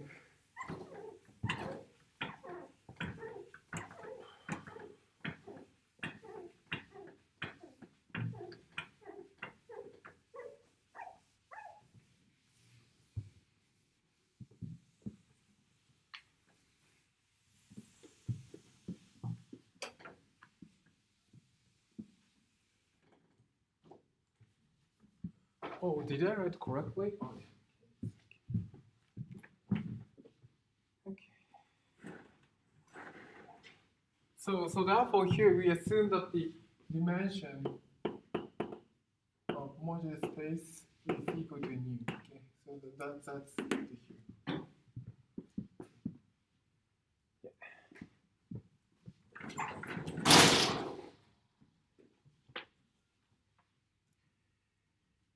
Okay, so let's look at the genus so sphere with the n vertex operator. Okay, let's consider this. So just look at the example. Okay.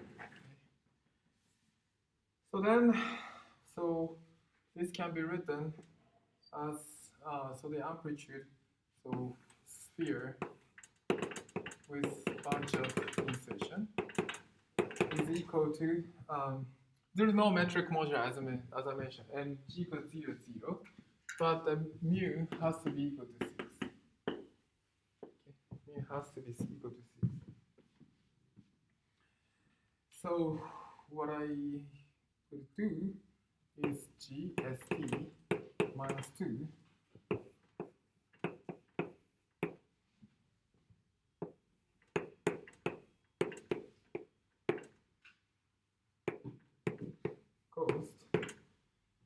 and then the bunch of insertion. Why did I take? Yeah. So bunch of insertion sum over L is equal to 4 to product of n.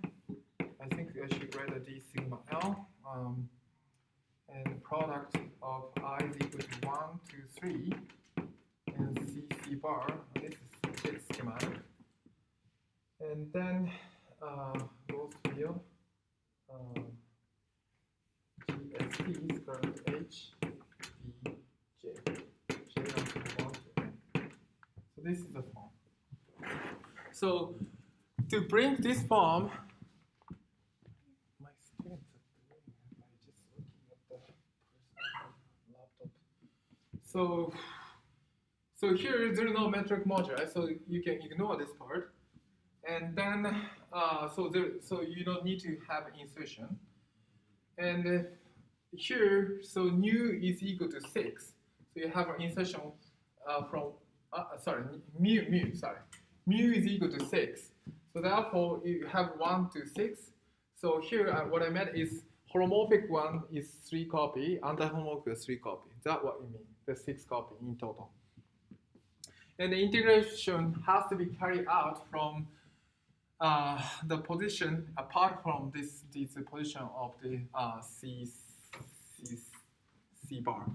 And I think that's why I just put the divided by 2. I think I just put the C bar and divided by 2. So if you consider anti-holomorphic and homomorphic part, so I just consider cross string, that's why. So you have to take a copy of and mu divided by 2. Sorry, I think this is a mistake I made. This is a mistake I made. Yes.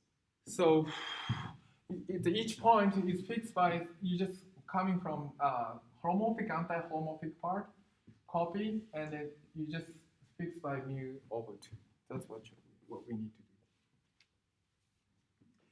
do. Okay, so this is a computation we need to do, and this is equal to G string. So now, the G string coming from this factor, this comes here. If you take e to the lambda, a G string, order characteristic will give you this G string part. As I already explained, and this is n minus 2.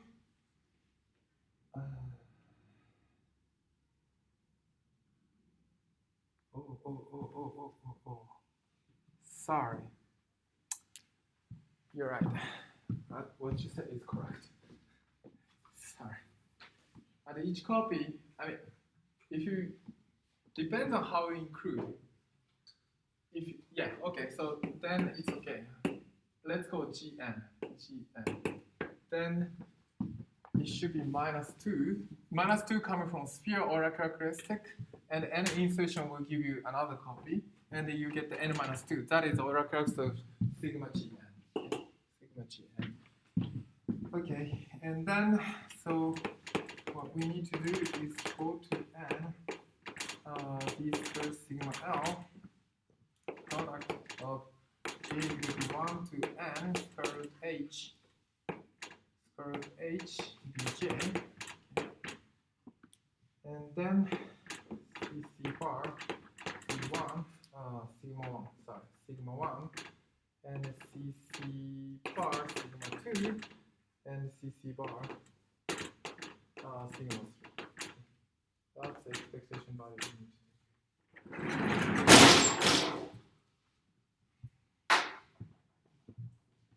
So this,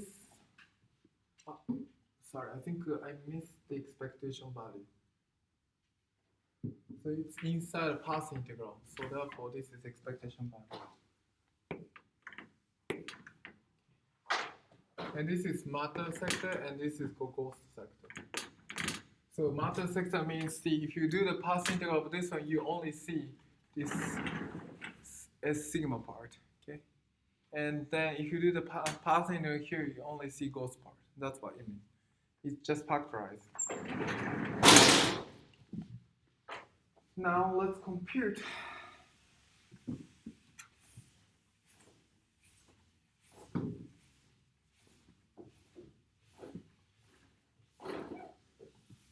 let's compute the string amplitude. So I'm writing lecture note, but so let's consider bosonic, and then the BI, BJ is just tachyon. Tachyon is e to the I, ki, x sigma I. Okay. This is tachyon. The case of tachyon. Oh, J. I think you use J. So that's what we are going to consider.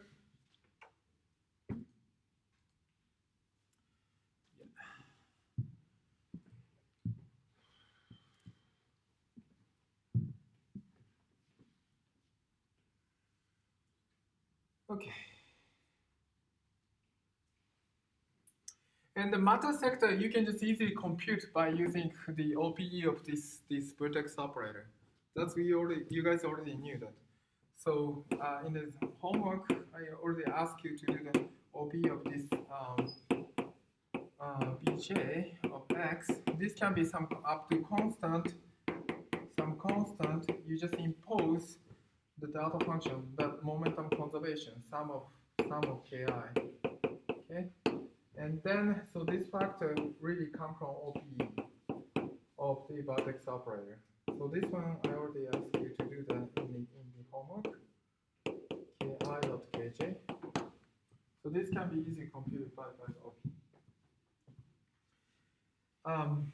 We just ignore the divergent part coming from the same position, but yeah. And then, so the question is this part, how to compute this one.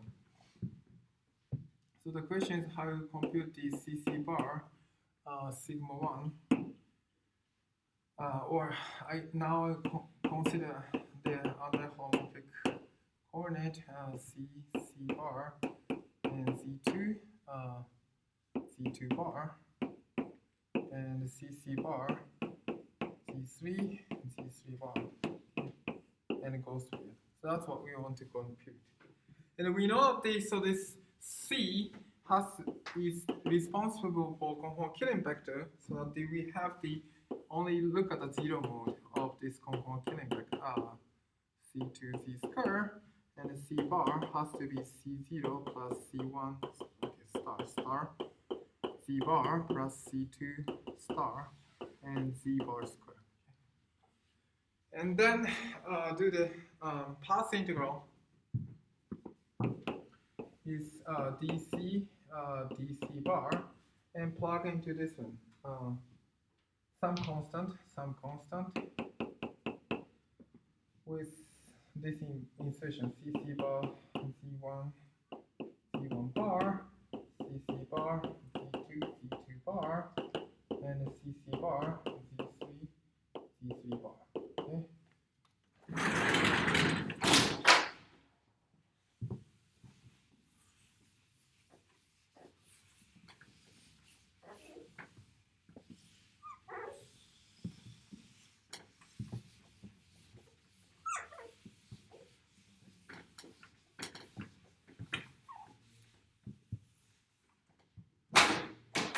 So then, so you can just do this integral by just, here you just look at the integration by these zero modes, C0, C1, conformal killing vector, C0, C1, and zero ferromagnetic variable, okay?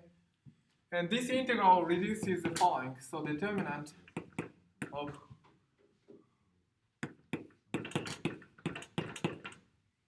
seems like only like students apart from my group is just listening. So at the homomorphic part is this one. So it comes from, it's the Fermat integration. So therefore, you only see like a DC1, DC2, DC3. Okay. DC2. Okay. So therefore, you just take the determinant. And another copy is anti-homomorphic part.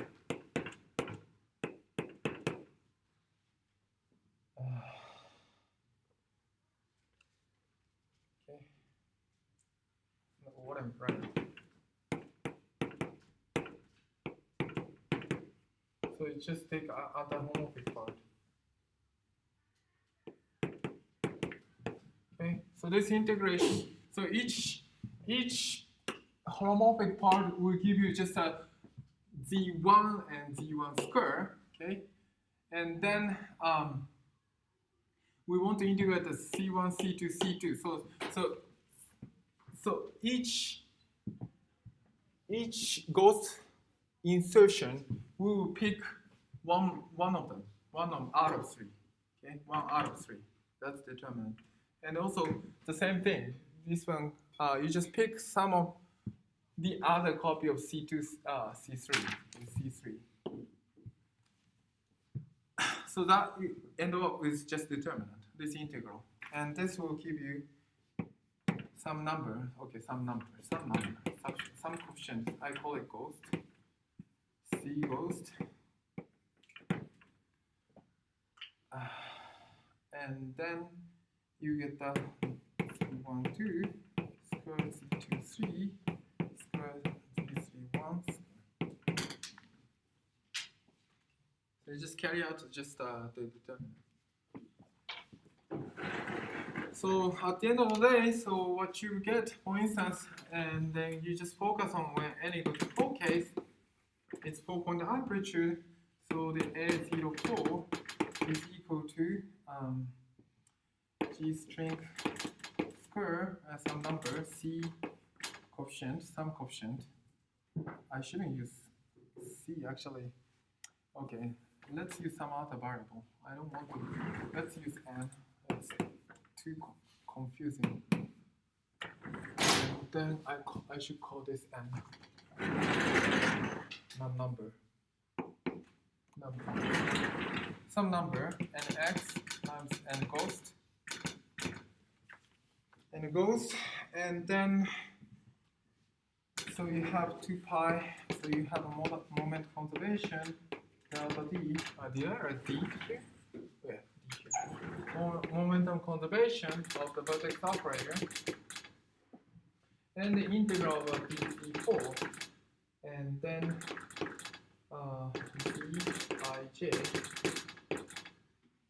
alpha prime ki of kj I for this variable times and this one product of dij square I for. So this is the and this what it means as follows.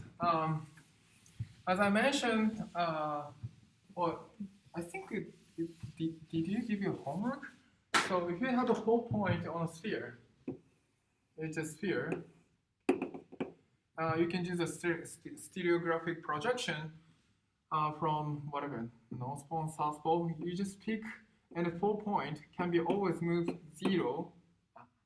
Sorry, I think 0 should be at the string pro. Yeah, 0 should be the south pole, and this is 0, or whichever.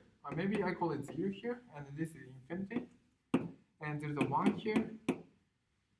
So by conformal transformation, one can always pick the 3 point. Okay. So that, did I ask you to do the homework? Did I give you this one? Right? By conformal transformation, one can fix out of 4 point. So Z1, Z2, Z3, Z4. By conformal transformation, 0, 1, infinity, and Q. Okay. And this 0, 1, infinity fixing can be done by inserting. Oh my goodness, did I? Oh, erased. Sorry. I have erased the formula now. Why am I so stupid? Yeah, unfortunately I erased it. So I have a full copy of square root HBJ. So this is J is equal to 4. And then 3 copy of CC bar sigma I, CC bar sigma J, and sigma 2, CC bar sigma 3. Okay. So this degrees of freedom is actually indeed. So we insert this Gauss field C to fix the position Z1, Z2, Z3. Okay. So therefore, only integration variable left is only force variable. So only force point can be moved around in the sphere. That's what it means. Okay, and then one can perform this integration by fixing Z1, Z2, Z3 to 0 and infinity, and then perform the integral. And this is indeed equal to G string square and X and ghost, and then 2 pi d delta d sum of ki, and then bunch of it's called hypergemic integral. It's called hypergemic integral, Gauss type integral.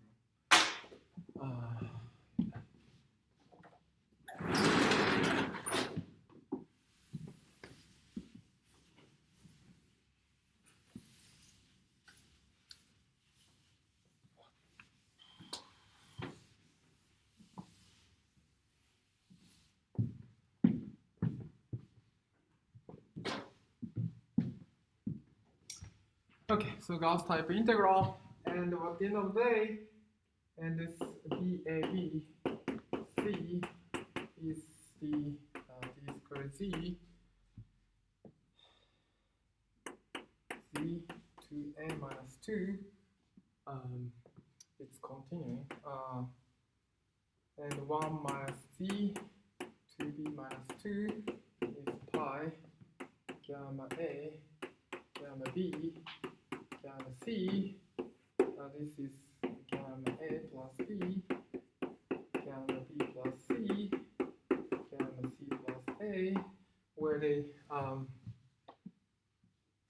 what am I doing? So sorry. B minus alpha prime s over 4 minus 1 minus alpha prime t over 4 minus 1 minus alpha prime u over 4 minus 1. So, and the STU is just a usual STU channel that appeared in the field theory, and this is equal to minus 2k1 dot k2 minus 8 over alpha prime, and t is equal to minus k1 plus k3, and also so s is equal to minus k1 plus k4. It's just the usual thing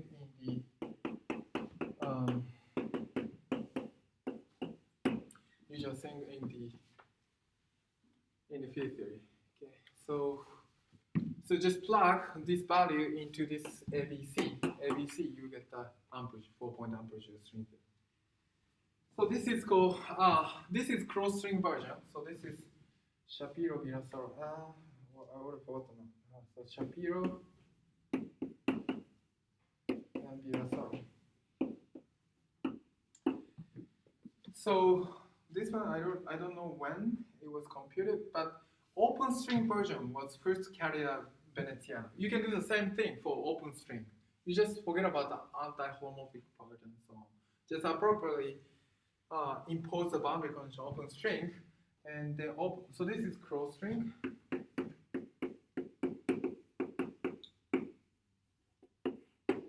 And then open string version is first done by Veneziano.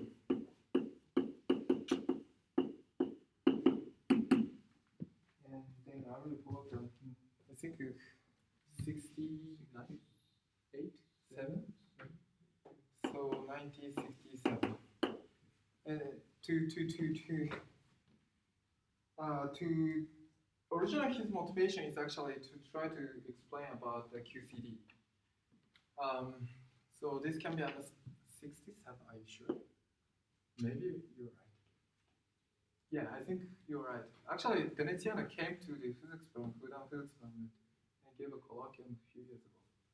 That was actually in the 50 anniversary of the Veneziano amplitude, actually. I talked to him. Maybe that one is 2017. Anyway.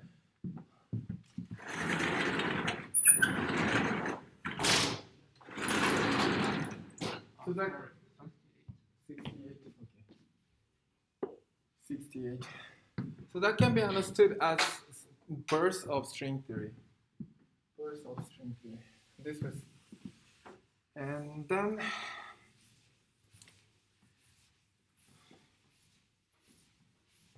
I think homework won't change. It stay as it is.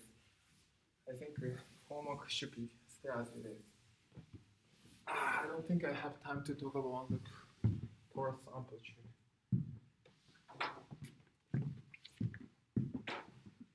So, yeah, and if you analyze the hypergeometric integral, integral, it turns out that this function, this gamma function, so you just look at the property of gamma function and plug this value into here, and you will see the following thing. So the alpha prime s over 4 plus 1 is the positive or non-negative integer. It has a pole. Okay, so the poles at this position.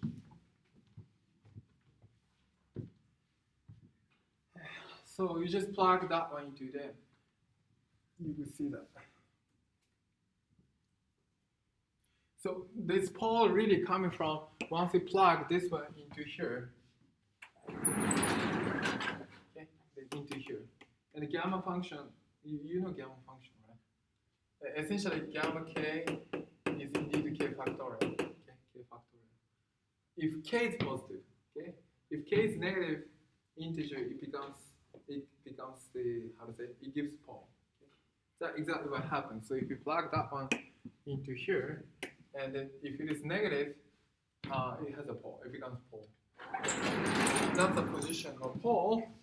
And then, so this one is equal to S is equal to minus K1 plus K2 square, which is equal to M square. And this is 1 over alpha prime n minus 1, where n is the non-negative integer. So they have, when S channel is, it has the following value, you get the pole. So therefore, that it means that if you have, so here we just consider the string amplitude, 4-point amplitude. I call it, this one is 0, 1, infinity, q. But once you integrate over q, so you have an S channel. If S channel has the so-called, this spectrum, 4 over alpha prime, n minus 1, when n equals 0, what are the propagating degrees of freedom? N equals 0, what are the propagating degrees of freedom?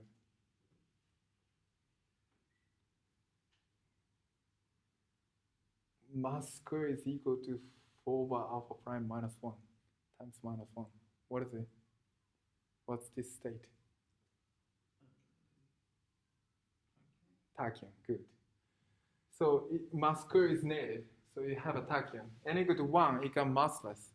So therefore you have a graviton, B field, this dilaton field will propagate here. And you have lots of excitation mode can propagate once increase the energy. So that's what it means. So if you perform this integral, all of the integral, everything, all the spectra of string theory will show up. Yeah, so that's what it means. And you can do the similar analysis for T channel and S channel and so on. K minus 1. Okay, thank you very much. Good, thank you very much. If you find my mistake, just point me out. Yesterday, I made a horrible mistake in the lecture. Okay. So that's the one loop, three loop amplitude, three loop and sphere. And then of course in the one, so I'm going to talk briefly, and I'm not going to get to the end.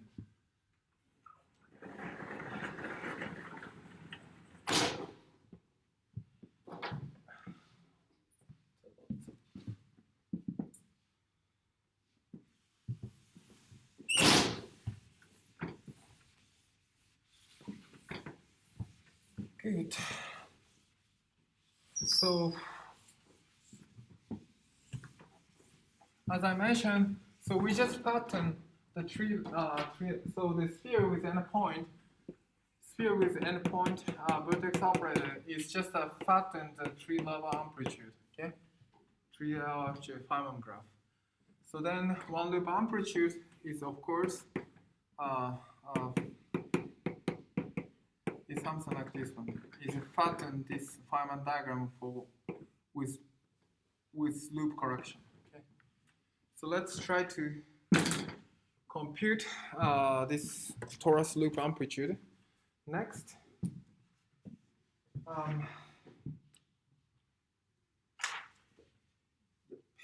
So we already know that since number of compound Killing vector is equal to 2 number of metric moduli or dimension of modular space of G equal to 1 is equal to what? Real dimension.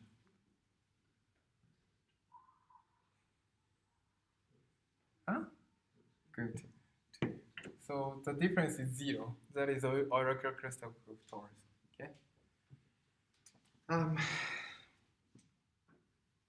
So therefore, we need to do the insertion of CC bar. So at least to fix the compound Killing vector, and we need to insert BB bar, okay, BB bar, to carry out the integral of mg1. Okay. So integration now. So the tree-level amplitude we don't have metric moduli, but now have metric moduli. So now the string amplitude really depends on the modular space. So we need to carry out some, it's called fundamental domain or fundamental region. Carry out this modular space torus. And then I think I'm going to write as follows.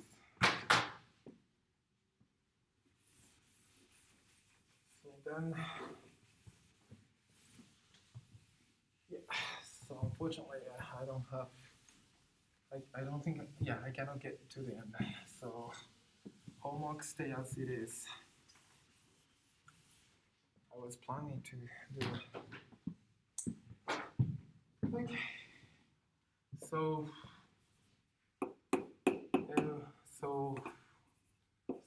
the torus with n puncture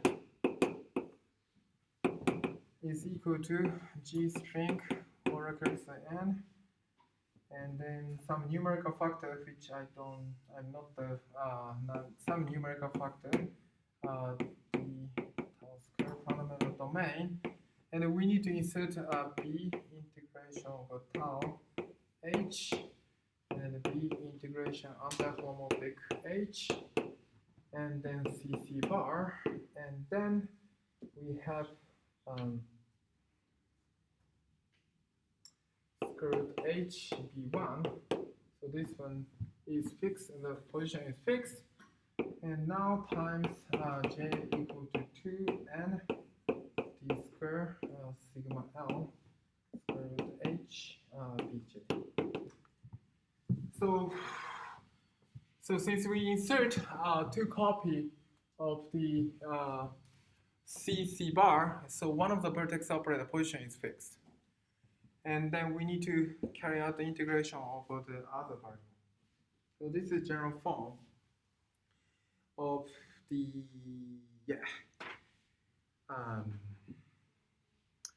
general form of the torus amplitude.